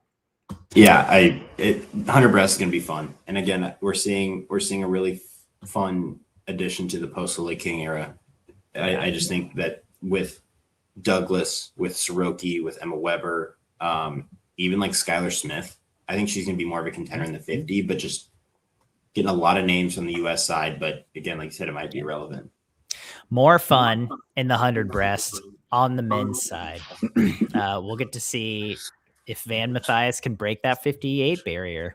Honestly, that's what I'm looking for. But we do have a lot of other interesting names. Shin Yeah. Ohashi of Japan, the sensational youngster who has just been breaking breaststroke world junior records left and right. He gets to compete on U.S. soil. That's really exciting. We'll get to see Campbell McKean, another youngster, after his debut last summer, where he went 58.9 and was America's top breaststroking option heading into world champs. Sam Williamson, coming off of a red hot comm games that saw him win the 50 and the 100. Yamato Okadome of Japan, getting to swim in one of his first big international competitions after having a couple of really great seasons at Cal. Those are my big names to watch. Also, Michael Hooley. What? Yeah, I didn't even realize that one. I was literally just thinking, I was like, Michael Hooley is entered here with a 10003. I have a strong feeling that he's going to go under that. Well, I don't think he did at comm games. But I think he's going to here. I have a weird feeling. Van Mathias is the story, obviously. If he goes 57, he's winning this thing. And again, I don't think it's going to be, it could be close. Shinohashi is unbelievable. And I think he might be the future of breaststroke, just because, think of it this way. Shinohashi is 9 years younger than Van Mathias. Mm-hmm. And yet Van Mathias feels like a youngster in the world of like international swimming, just because he came on so late. But I championship record is 100% going down, 59.0. Also from 2010 in Irvine. I hope so. I think there's gonna be like 3 guys who do that. I'm interested to see what Michael Andrew does here. He's entered with his 58.14, his former American record time. I don't know how many times he's even been under 59 since then. Mm-hmm. Or since I guess in the last 2 years. Yeah. Campbell McKean, I mentioned this in the preview. I don't think he has, to answer. I don't think Michael Andrew has gone 58 since the maybe not even since Tokyo. That's kind of my thought. Yeah. But I think Campbell McKean is a really interesting little story here, just after his sensational performance at Summer Nationals last summer to get himself on the world's team. And then obviously he was, if I'm not mistaken, I think he was one of those that had to deal with the food poisoning and was kind of limited and not at his full potential at Worlds. Again, he just finished his freshman season at Texas. So he's starting to kind of build up that international career. Hashtag the Bowman effect. Hashtag the Bowman effect. But Samuel Williamson he was awesome at comm games. And I think that just there is a lot of variety in the top 8. And I think that whatever we get into the final is going to make for an incredible race. If that's Mathias, Ohashi, Williamson, and Okadome, who is a double NCAA champion this past season at Cal in both the 100 and 200 breasts, it's like, let's just let these guys go out there and battle it out. And if Michael Hooley finds a way to go 59.3 and make the final, that'd be sweet too. I don't know about that. 59.3. That was big optimistic. Yeah, but I'm excited to see Michael Hooley race again for sure. If he can break a minute, I think that'd be a really big deal for him. Obviously bode well for his 50 breast. Sam Williamson, I doubted him going into comm games in a big way, and he proved me wrong in a big way. But he won the 100 at comm games in 59.1. I'm not so convinced he'll be so much faster here. And I don't know if he's going to be faster. And I hope that 59.1 doesn't medal at this meet. I'm not saying I hope Sam Williamson doesn't medal. I'm just saying I hope we have 3 guys go 58 or faster.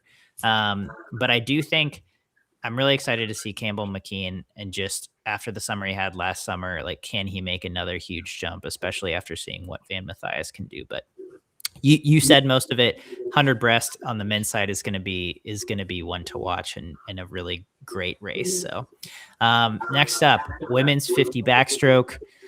Once again, the American show. You've got Catherine Burkhoff at 26.9. You've got China's Wan Lixian at 27.0. And then you've got Reagan Smith at 27.1.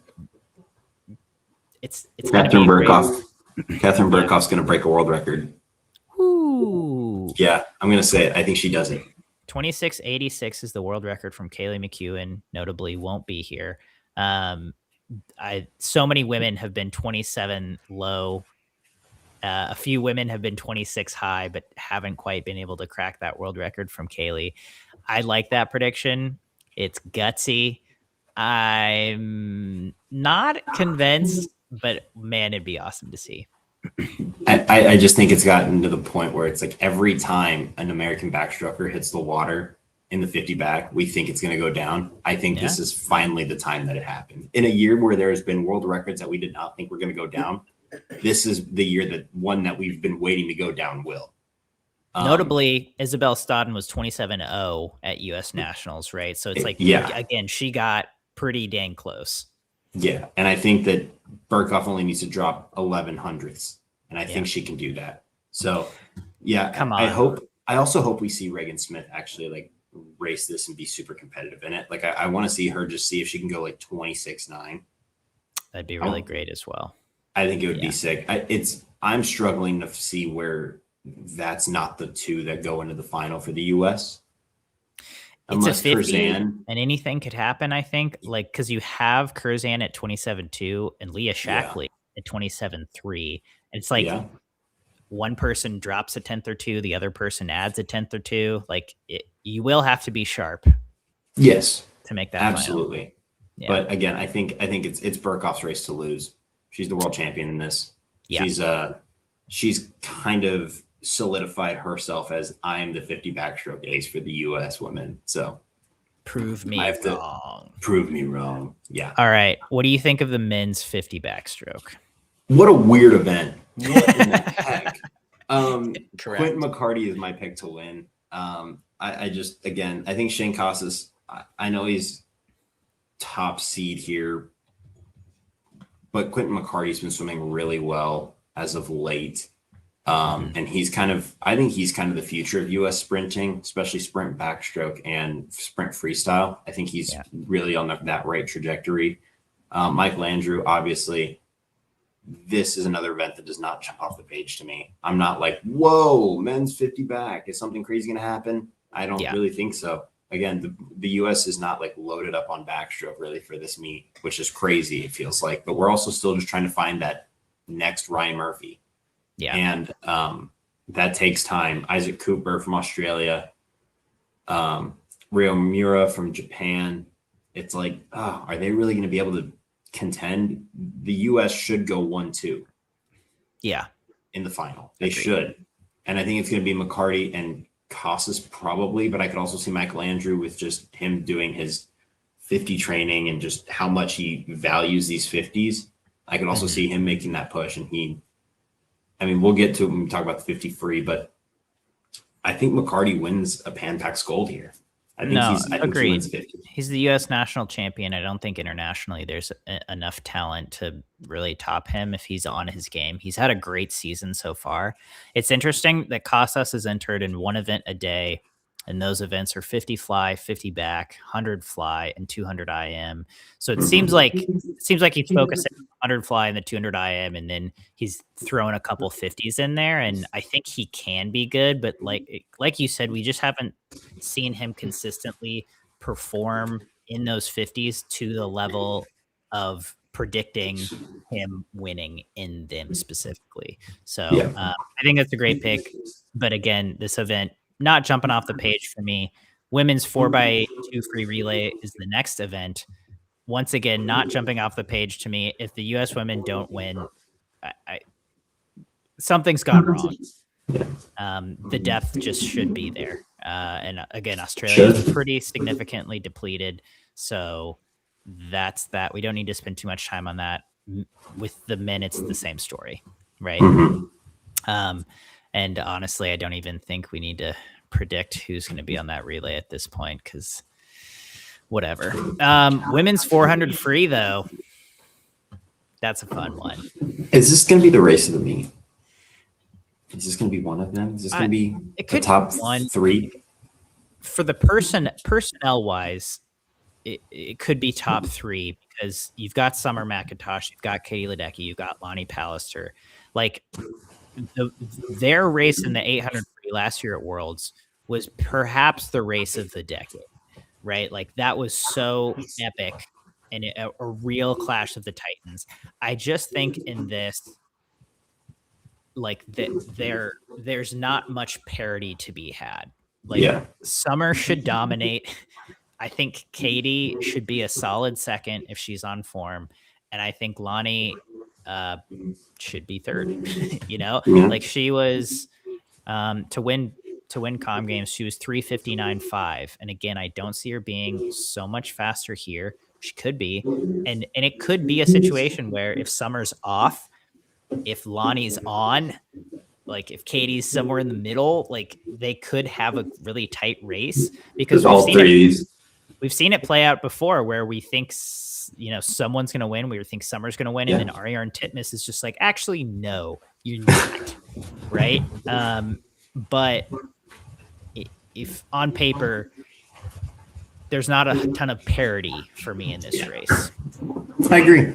I mean, I agree. It's still just always going to be a treat to see these 3 race, no matter the distance, no matter the race. And this is the only race, I believe, that all 3 of them are entered in the same event because Summer already said she's not swimming the 8, right? Which is a huge bummer. But we got to take advantage of these. Free. Yeah, it's like the only time we're really going to get these is at these international meets like Pan Pacs or World Championships or an Olympics, probably. So we have to just enjoy this while we get it. McIntosh should take it if she's on. Ledecky, though, if she's also feeling good, if she has a good 800, just boost the confidence a little bit. I could also see her contending. I could see her maybe pulling some sort of, sneaky like early speed on Summer, and then Pallister if she's just feeling frisky and wants to go out for it, do it. I also really like Erica Fairweather in this. She's entered with her 3:59.44. I don't want to discount her. She's been sneaky good for like the last 3 years, but again, she's behind a couple of absolute mountains that it's like it overshadows her. I think any time, if any one of those 3 didn't exist, Erica Fairweather would be in the conversation for like, oh, she could always be sneaky and get up there. So I want to definitely give her her flowers. It just sucks that she's probably not going to medal at this meet, and she is probably the 4th best in this event in the world, or she's up there. Correct. Yeah, she's 4:02 at comm games. She won triple silver in the 4.8 and 15 behind Lonnie, but she was body lengths behind Lonnie in all 3. And so if she's on her game, she could sneak in for a medal and beat one of them. But it's, again, not super likely. And those 3 are the real ones that you're going to want to watch. But I agree. Erica Fairweather could make some noise. She gets in there. Yang Pei Qi of China also in there. Born in 2007, so real youngster. She's 18 or 19, but entered at a 4:01.9. Again, don't always get to see these Chinese athletes compete in the U.S. I'm not saying she's gonna medal, but I think if she could have a really good swim, she's young enough to where she could just pop something and drop a ton of time.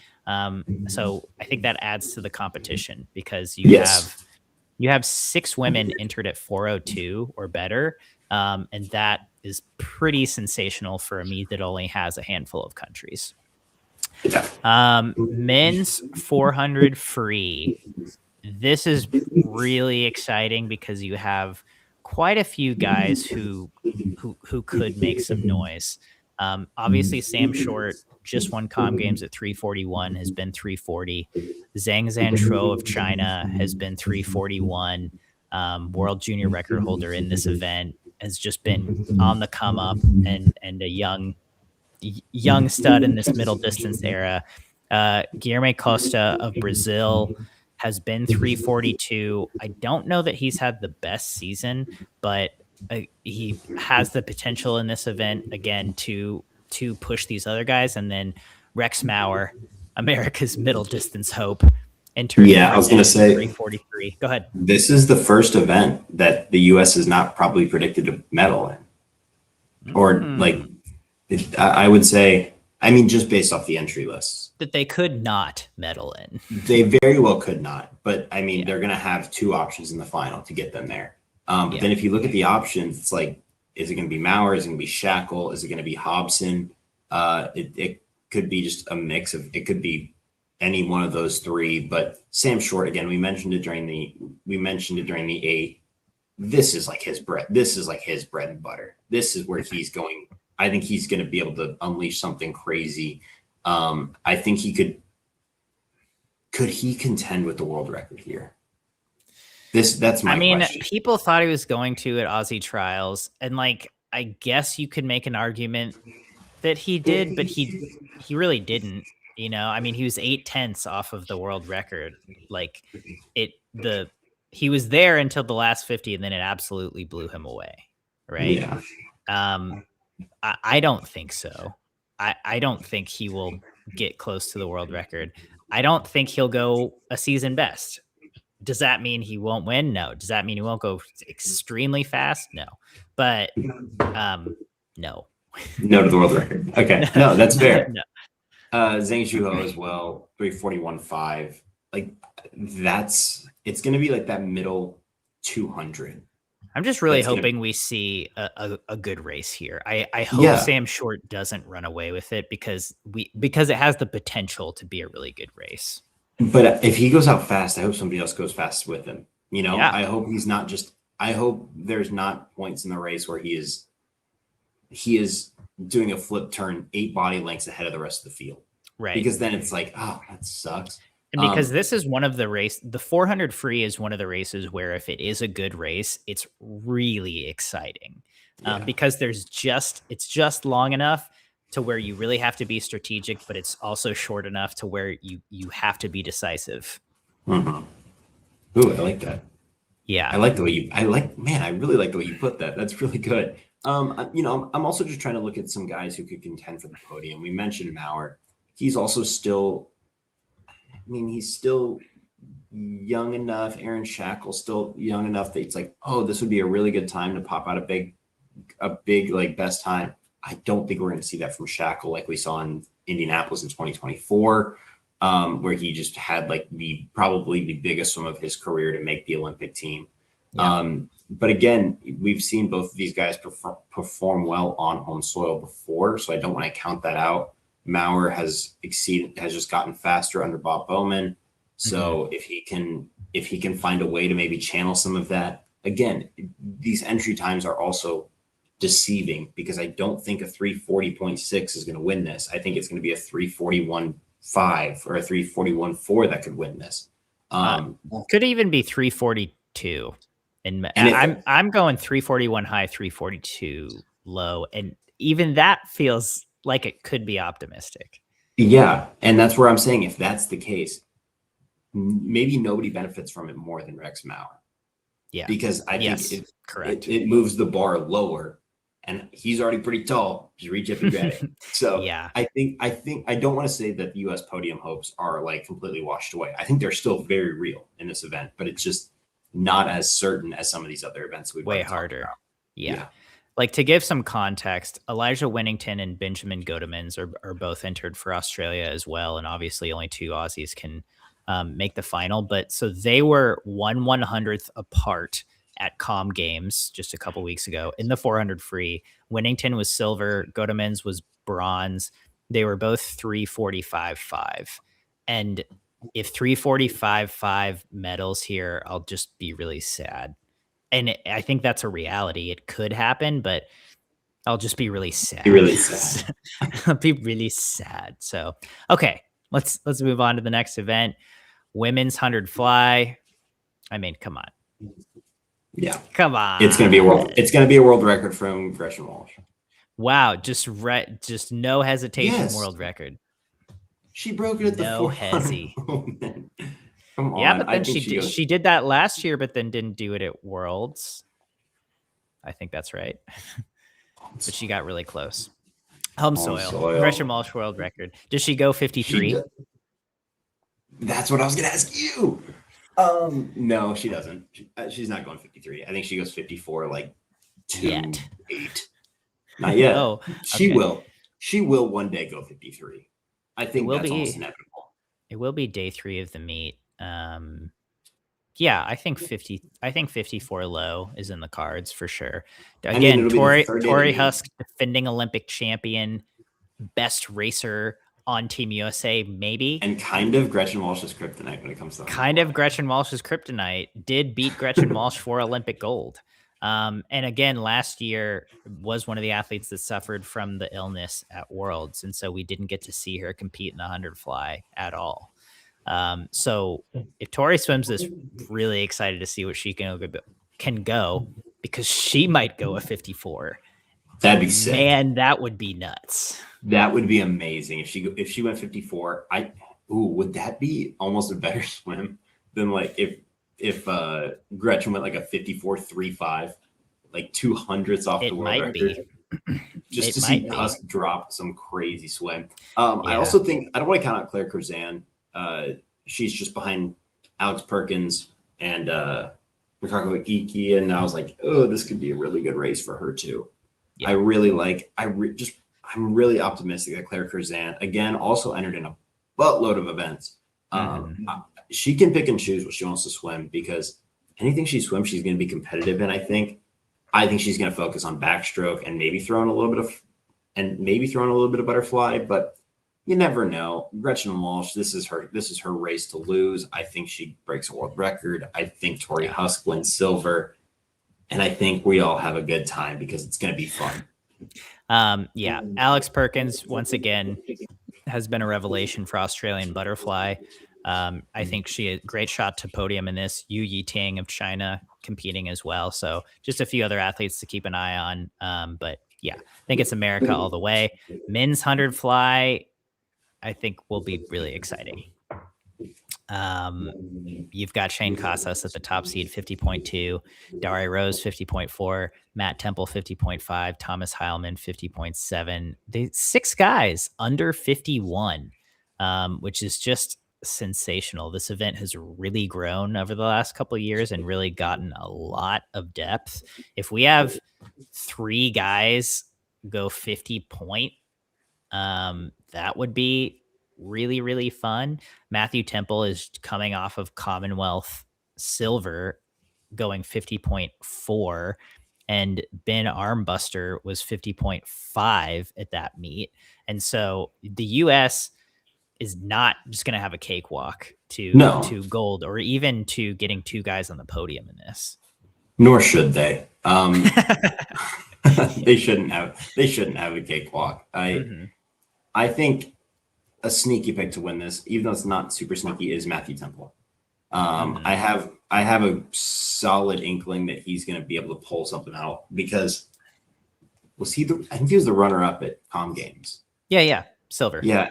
And it's just like, that he probably went into that. He's like, I'm going to win gold in this, and then didn't. I think there's some unfinished business there. Even though I don't know if a Com Games gold and a Pan Pacs gold necessarily carry the same weight to an Australian. Win's a win. A win is a win. And it's not like he's not going against a Christoph Milak here. He's going against Shane Casas and Dari Rose. I mean, and I don't want to discount their ability, but those are definitely defeatable opponents. And we'll have to see what Shane, we mentioned it earlier. Shane looks like he's probably focusing a little bit more on this event. So I'm eager to see what he can go here. 50.24 is his entry time. I would love to see if he can maybe get down to like a 50.1, like a low 50.1, maybe a high 50.0, somewhere in that area.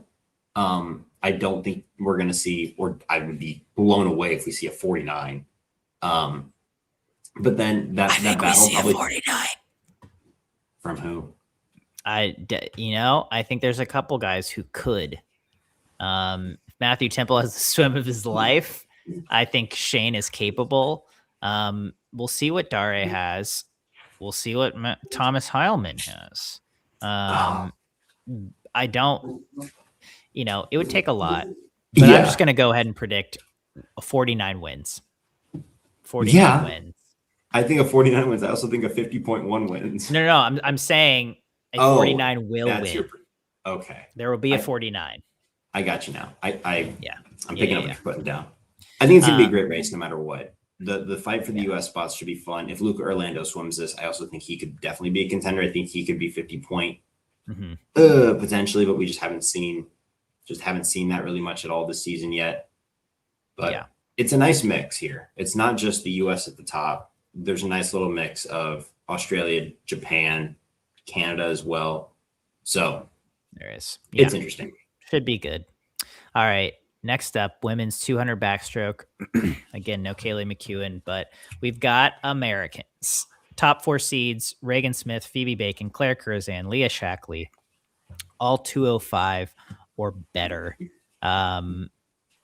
First of all, does Reagan Smith go a best time? Her best time is the former world record of 203.35. She's kind of had a monkey on her back in this event since she broke that world record. Has missed a couple international teams in it, kind of bounced back since then. What do you think? I think if she goes best time, I think she's going to possibly break the world record, because I think when she drops, I think she's going to drop more than just like a 1/10 of a second. So last summer she was 204.2 in Singapore to win silver behind Kaylee, who's 203.33. Without Kaylee here, world record. I think because Reagan's not swimming the 200 fly at this meet, she's going to be. She's obviously going to give everything a little locked in. It's day 3 of the meet. At this point, she will have swam the 100 back and the 50 back. It's the last event. Listen, I say yes. Yeah, you know what? Commenters will fry me. No, but you know what? They've fried me in the past. They're going to fry both of us because I'm high on Reagan Smith every season, and I'm just going to go ahead and stay consistent. Again, world record for Reagan Smith. This is the year that it would make sense for it to happen. It's been so wild already, and we've seen so many that we didn't think were going to go down. Let's just throw this one in there. Although I think if this goes down, it might go down as aside from Gretchen in the 100 fly, I think it'd be one of the more unsurprising world records, because I feel like who's the second American? I think it's going to be Claire Curzan. I think she outpaces Phoebe, but Leah Shackley's also like right there. It's tough. That's a tough grouping. Tough. Again, we've talked about Leah Shackley, youngster. She's on the come. Oh, I thought you meant you were actually going to call her. I'm going to call her on the phone and say, Leah, are you going to make the final? You're going to make the final, Leah? And Leah is the kind of person who would pick up the phone, say, "Oh, hey, Coleman, what's up?" and be like, "Oh yeah, I'm totally making that final. I'm doing it." If that were to happen, I'd pick her right now. I'm gonna go with Claire. I think Leah is due for a big swim. I could see her going 205 low. I could see her dropping like a full second. Maybe not. Well, she's still young. She's still able to like do that. Yeah, and I guess whoever doesn't make the A final, they'll get to be in the B final. And we could see, again, a time in the B final that would have maybe even medaled or, made the podium. So I think I would say we're almost I would almost guarantee that the winner of the B final will have a time that would have podiumed in this event. I guess, yeah, top 3 for sure. Yes, I will say that. Men's 200 backstroke. Not quite there.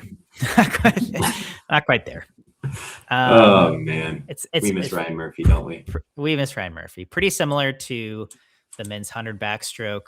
You've got Jack Aikens, top seed, 154.2, Keaton Jones, 154.6, Blake Tierney of Canada, 155.0, Daniel Deal, 155.0.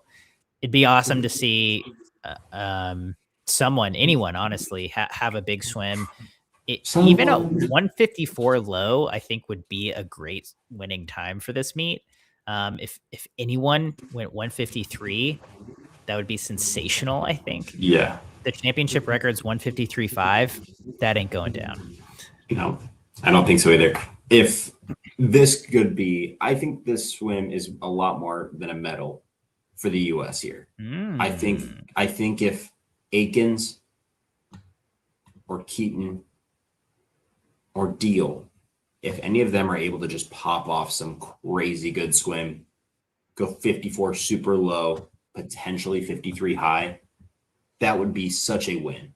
Yeah. Because they're all Yeah. they're all within the age range of like, okay, we can use them for a couple of years. They can be good. Outside of Ryan Murphy, it's like we have just struggled with the two pack for a long time. And this would be a really nice feeling to know that we have somebody, or maybe even multiple people, who are able to go a fast time like that. I think Jack Akins is probably the favorite, but again, I think like Daniel Deal for me could also just throw down something crazy. Like he just goes out there and drops a huge best time at this meet. I just think that's super doable. Blake Tierney's going to be competitive, but I'm looking at Jack Akins to be that guy who takes the next step, maybe goes 53 high. And I think people will look at the time way more than they're ever going to look at the medal. Yeah. Good point. Yeah. We'll see how the Bowman training has gone for Akins thus far. All right. 50 breast. Whew. Once again, Tang Qianting of China. She's entered at 29.44 in this, which is interesting. But you've got Soroki, got Satomi Suzuki, as mentioned. Skylar Smith and Emma Weber both in there. Yu Yiting of China also in there. Sienna Tuhi. So kind of all the same breaststrokers that we had mentioned for the 100. Kate Douglas has entered. She will not swim this. She will not swim this. And then Sophie Angus of Canada also in the mix, entered at a 30.2. So I think she could be quite competitive as well. Personally, I'm just going to be looking mostly at Tang Qianting to see what she can throw down, because she's just such a speedster. I think Soroki can challenge her. And I think those will absolutely be the top two. They're the only two that are seated below 30. But I'm excited to see Tang compete in person on U.S. soil and see what she can go. Yeah, between the 50 and the 100, this is the one that Soroki has a better chance to actually win gold in. That second U.S. spot, I'm excited for, because I think Skylar Smith and Emma Weber are both really interesting options. I really think Skylar Smith could continue to be just a huge threat for the U.S. in sprint breaststroke if she just continues to improve. I'd love to see Skylar Smith maybe challenge for a podium spot, but it's a huge uphill climb for, if you look at Satomi Suzuki, Sophie Angus, Sienna Tui, it's like they're all almost guaranteed to make the final, just even if they race it and they swim even near their best time. So it's tough, but I think this could also be one of the few podiums that actually has like 3 countries represented, which is cool. That would be nice to see. But I'm gonna take Tang Qianting as well, and then Soroki. I think I might honestly just go pretty chalk here. The top 3 on the entry sheet are probably going to be your top 3 in the final. Fair enough. Let's go men's 50 breast. Van Matthias. You've got a lot of speed in this one. The top Michael Hooley. Top 2 performers in the world this year. Yeah. We'll see if Michael Hooley can match his going out speed from the 100 semifinal at Com Games, where he would out in 26:38, set the Com Games and African records in that, which is simply sensational. I'm really glad he gets another shot just to race and kind of figure out the 50 and the 100 a little bit more. Also, Michael Andrew and Sam Williamson, who I think his 50 was more impressive than the 100 at Com Games. He was 26.5. And just by, comparison of the world record, I think that's a bit more. You've also got Joao Gomez Jr. of Brazil. And if you're looking at like years of birth, you see like 1986. This guy has been around for a long time. He's been doing it at a high level for a very long time. He's medaled at Worlds. I'm pretty sure he's a world champion in something or other. But he's still doing it, I guess. And he's entered in the 100 as well. But the 50 is definitely much more his bread and butter at this point. Yeah, this is going to be a fun race. Van and Hooley. We have not seen Van really go down yet this year. There is some serious threat that he could lose this race. I was thinking about that in the 100 of just like we haven't seen him also, especially in the breaststroke events, like be challenged a ton, right? And so I'm really excited to see him swim, like you said, just in a big international competition with where the field is a little bit deeper. Yeah, but I still think that we have not seen the best from Van Matthias. I just think I think all roads have led to Irvine. And I think this is where he just unleashes some crazy stuff. 57 800 breast, 26 1 50 breast. He swam really well at this meet last year, so let's hope it's a repeat. I'm gonna speed things along just a little bit. The 400 free relay for women and men also at the end of night 3. Again, US doesn't win. Yeah. Something has gone terribly wrong. Let's leave it at that for both genders. And then we're on the last day, one hour and 55 minutes in. Thank you for sticking with us. If you guys have stayed. I mean, it's fun to talk about. It's the big meet of the summer for US. 200 IM, a lot of what ifs, but if our dreams come true, for my dream is to see Kate Douglas, Alex Walsh, Yu Yiting, and Summer McIntosh go head to head, because man, that would be akin to that 2024 Paris Olympic final when we saw Douglas, Walsh, McIntosh, and McEwen all go head to head, and it delivered.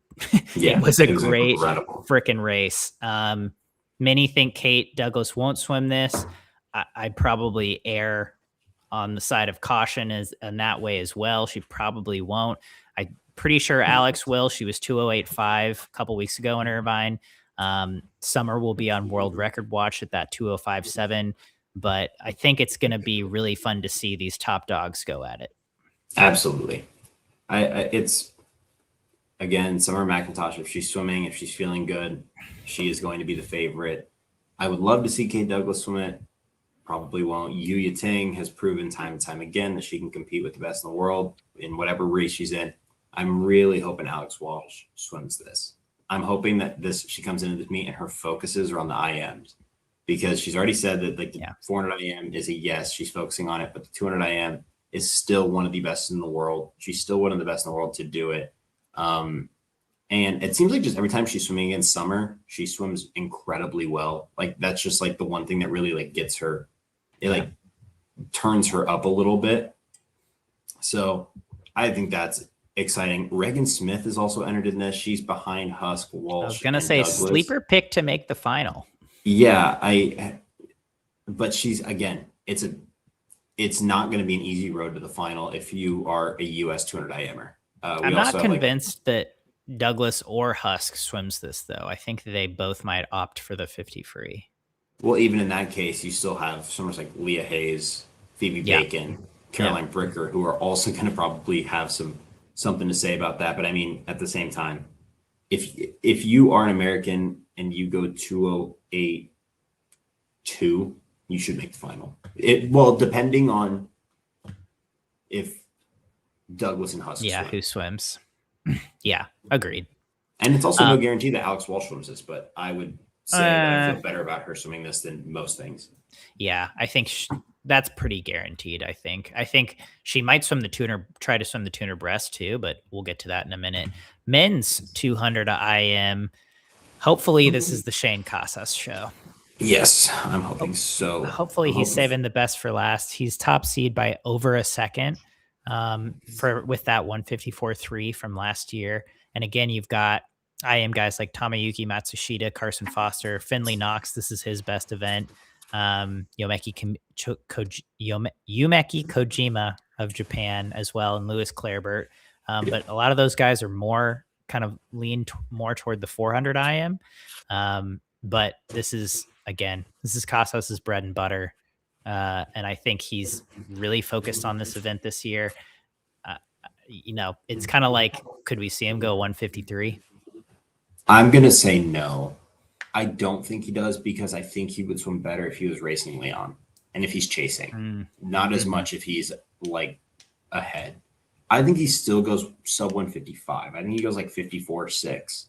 I don't think we see him. I don't think he swims a best time, because I don't think the stage is as big. It is home soil, but I think Casas actually performs really great under that like pressure situation. We saw it at the Olympic trials in 24 when he was ahead, and it's like the lights are bright. You have a chance to make an Olympic team. That's when he swims well.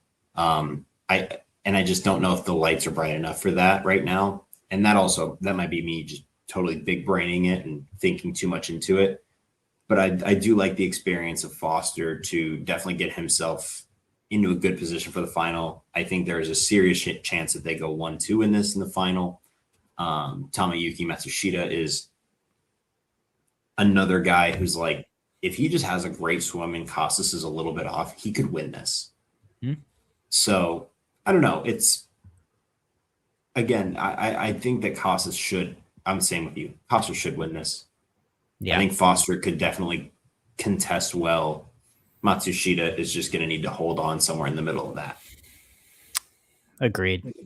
All right. Women's 50 freestyle. Once again, it's the Team USA show joined by Meg Harris with special guest Meg Harris. Hello, Meg Harris. I really hope Kate Douglas swims this. I think we all do at this point because she's the former world record holder. What if we have 2 world records in this? What if we have a record set in prelims and then again in finals? I think it's totally possible.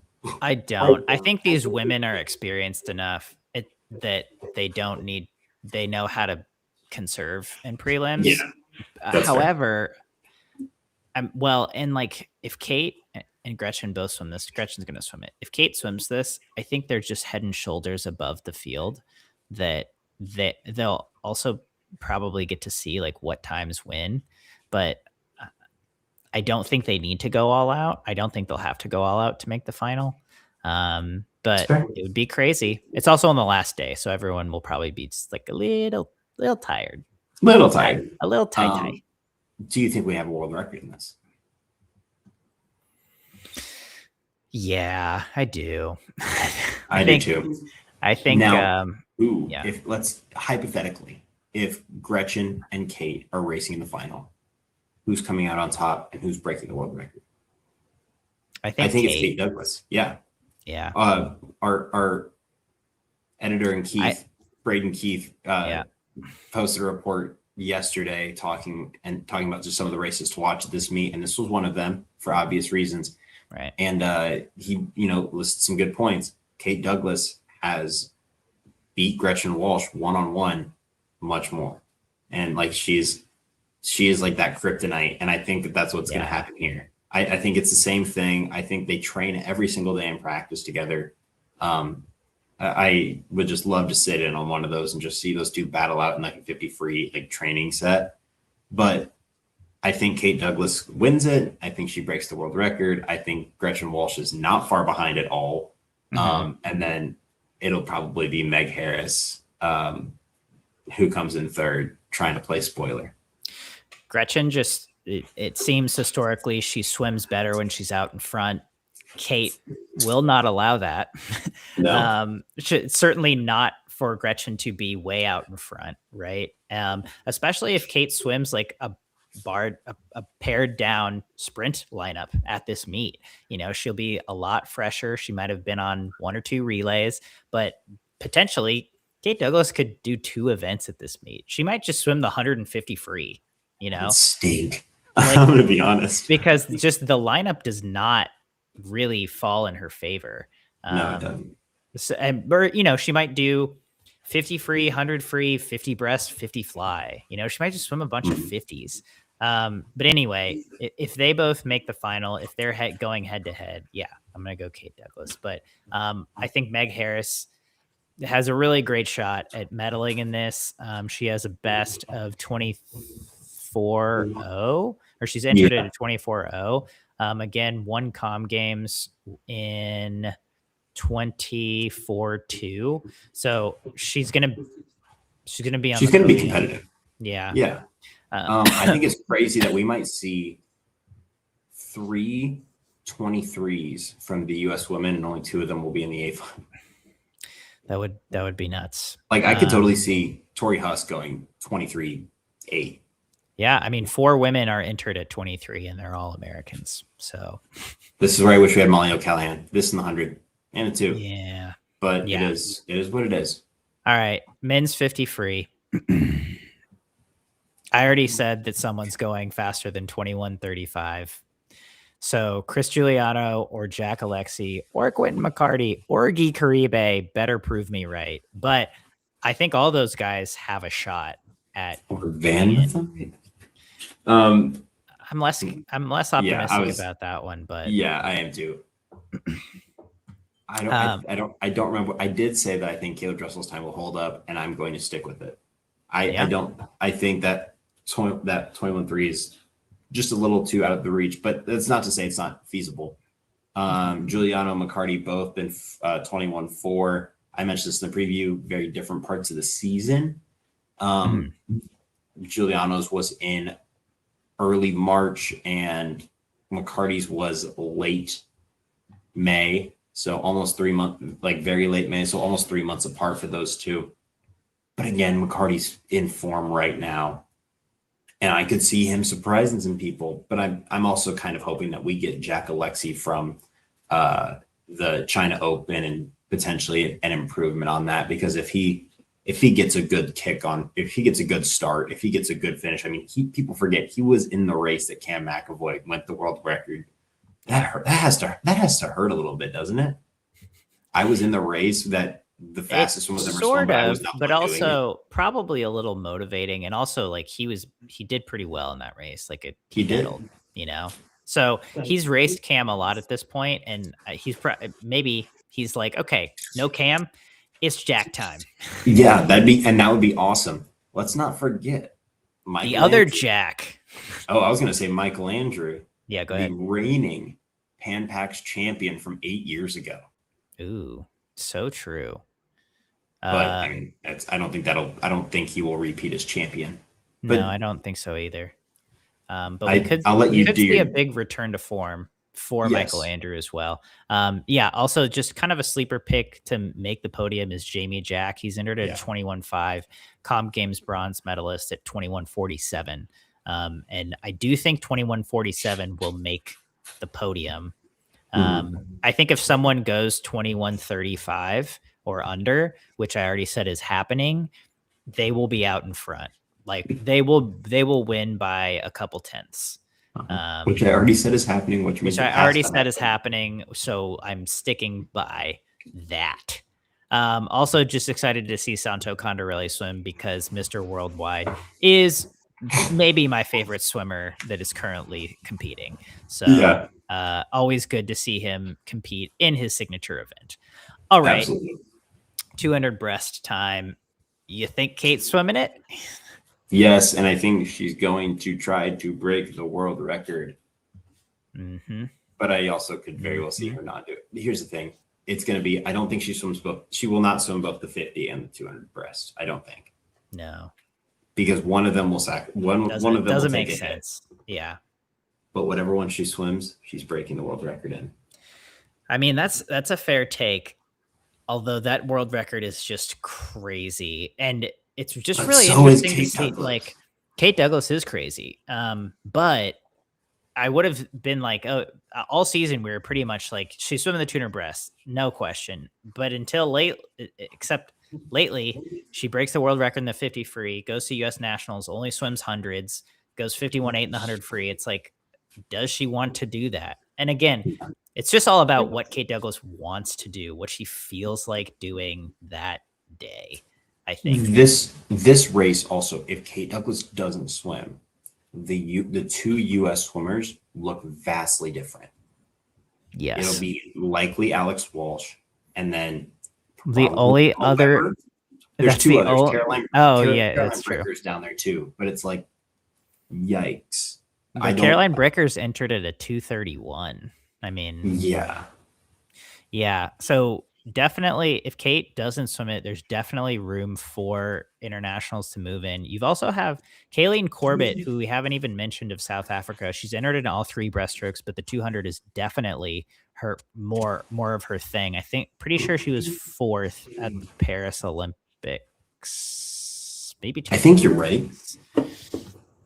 It actually might be Tokyo Olympics. But she very good 200 breaststroker. Yes. I don't want to count out Douglas swimming this right now because again, it could be a game time decision. For all we know, she may just decide to forego that and just focus on like the relays, and then maybe swim the 200 breasts, and then she's like, oh, I got my sprint fix on relays or whatever. Mm-hmm. I just think that after the Olympics in 24 and that gold medal, which did so much for the U.S. When she won gold in that event, I think ever since then, it's like, all right, I've done what I need to in the event from a physical standpoint of actually winning medals. But now I want to break the world record. I want to be the fastest to ever do it. And you're right. 2:17.5 is really fast, the fastest ever. But if anybody's able to do it, I think it's going to be Kate Douglas, but it will take a big drop. Yeah. Just confirmed, Kayleen Corbett was 5th at the Tokyo Olympics. Also bronze medalist last summer in the 200 breast at Worlds, tied with Alina Shmushka at 2:23.52, which is her entry time. So again, if Kate doesn't swim it, it's going to be a lot more interesting for the gold medal race. But yeah, if Kate does swim it, we're going to be on world record watch.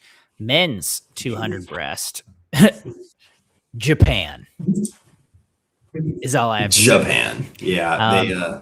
Go ahead. Is this the first time this meet that we're like the US doesn't have any spot in the top 3? Yes, that is the first time that has happened in an event, men or women. Because holy cow, Japan. You can produce 200 breaststrokers. Yeah. And this is also on the men's side where I think the US is at its weakest.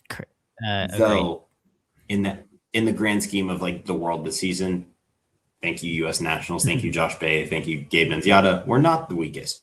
But at this meet, this is where the men are really showing some thin hands. Yeah, Shino Hashi top seed 206.5, EPA Watanabe 206.6, Yamato Fukusawa 207.0.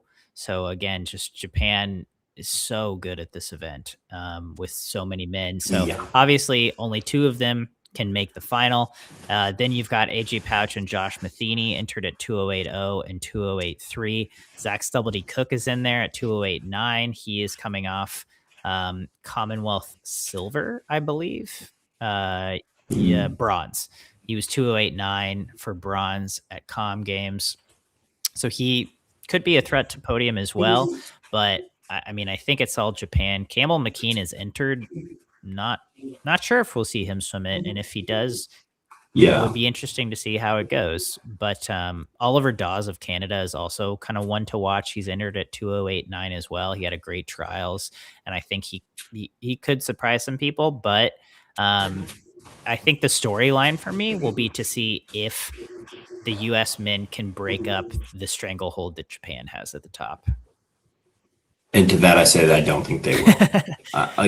I don't think, I'm going to say this, I don't think the U.S. medals in this event. Well, only 208 Japan. You don't think they medal? No, I know. Okay. No, I think Zach Stubblety Cook's it gets ahead of them because I think AJ Pouch's 208.00 is from the Olympic trials in 24. Mm-hmm. This season, I think he's only been like a 2. Oh, I wrote this down too. Dang it. He's only been like 214 or something, and then we haven't really seen that form from Josh Matheny in a while. Mm-hmm. I think I trust the ability that we've seen over many years from Zach Stubblety Cook over AJ Pouch and Josh Matheny. So this might be an unfortunate non-podium for the US, but I would also love to be surprised because again, Josh Matheny was an Olympic finalist. Yeah. And I want to give him his flowers, and I want to give him his credit. Like, he is totally able to. And if AJ Pouch is able to jump back to that 200 or that 20800, let's like fire it off here. Just go out there and swim, head down and go crazy with it and just see what happens. Because as of right now, I think you guys are playing from behind the 8 ball. Just go out there and swim a crazy race and just see what happens. And if you go out there and fly and die, at least you gave it some effort. Agreed. So we'll see what happens with the men's 200 breast.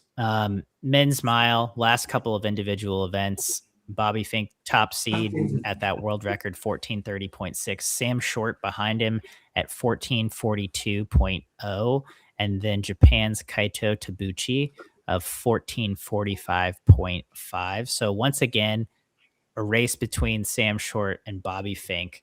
What do you think about this one? This is where this becomes Bobby.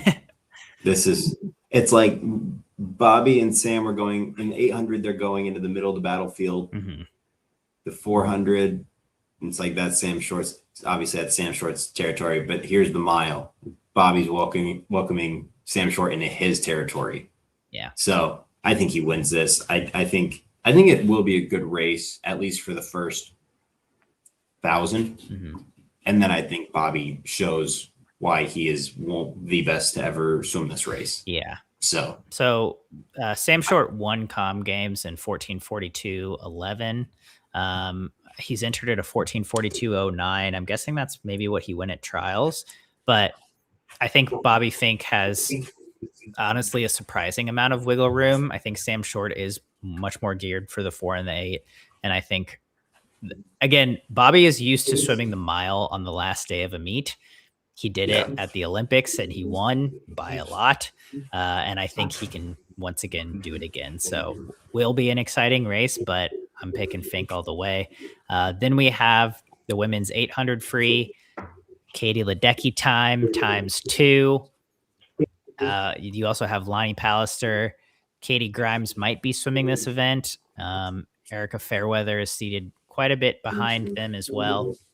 But Lonnie v. Katie, I think, will be an awesome race. Lonnie won Com Games this season and 8:11.1.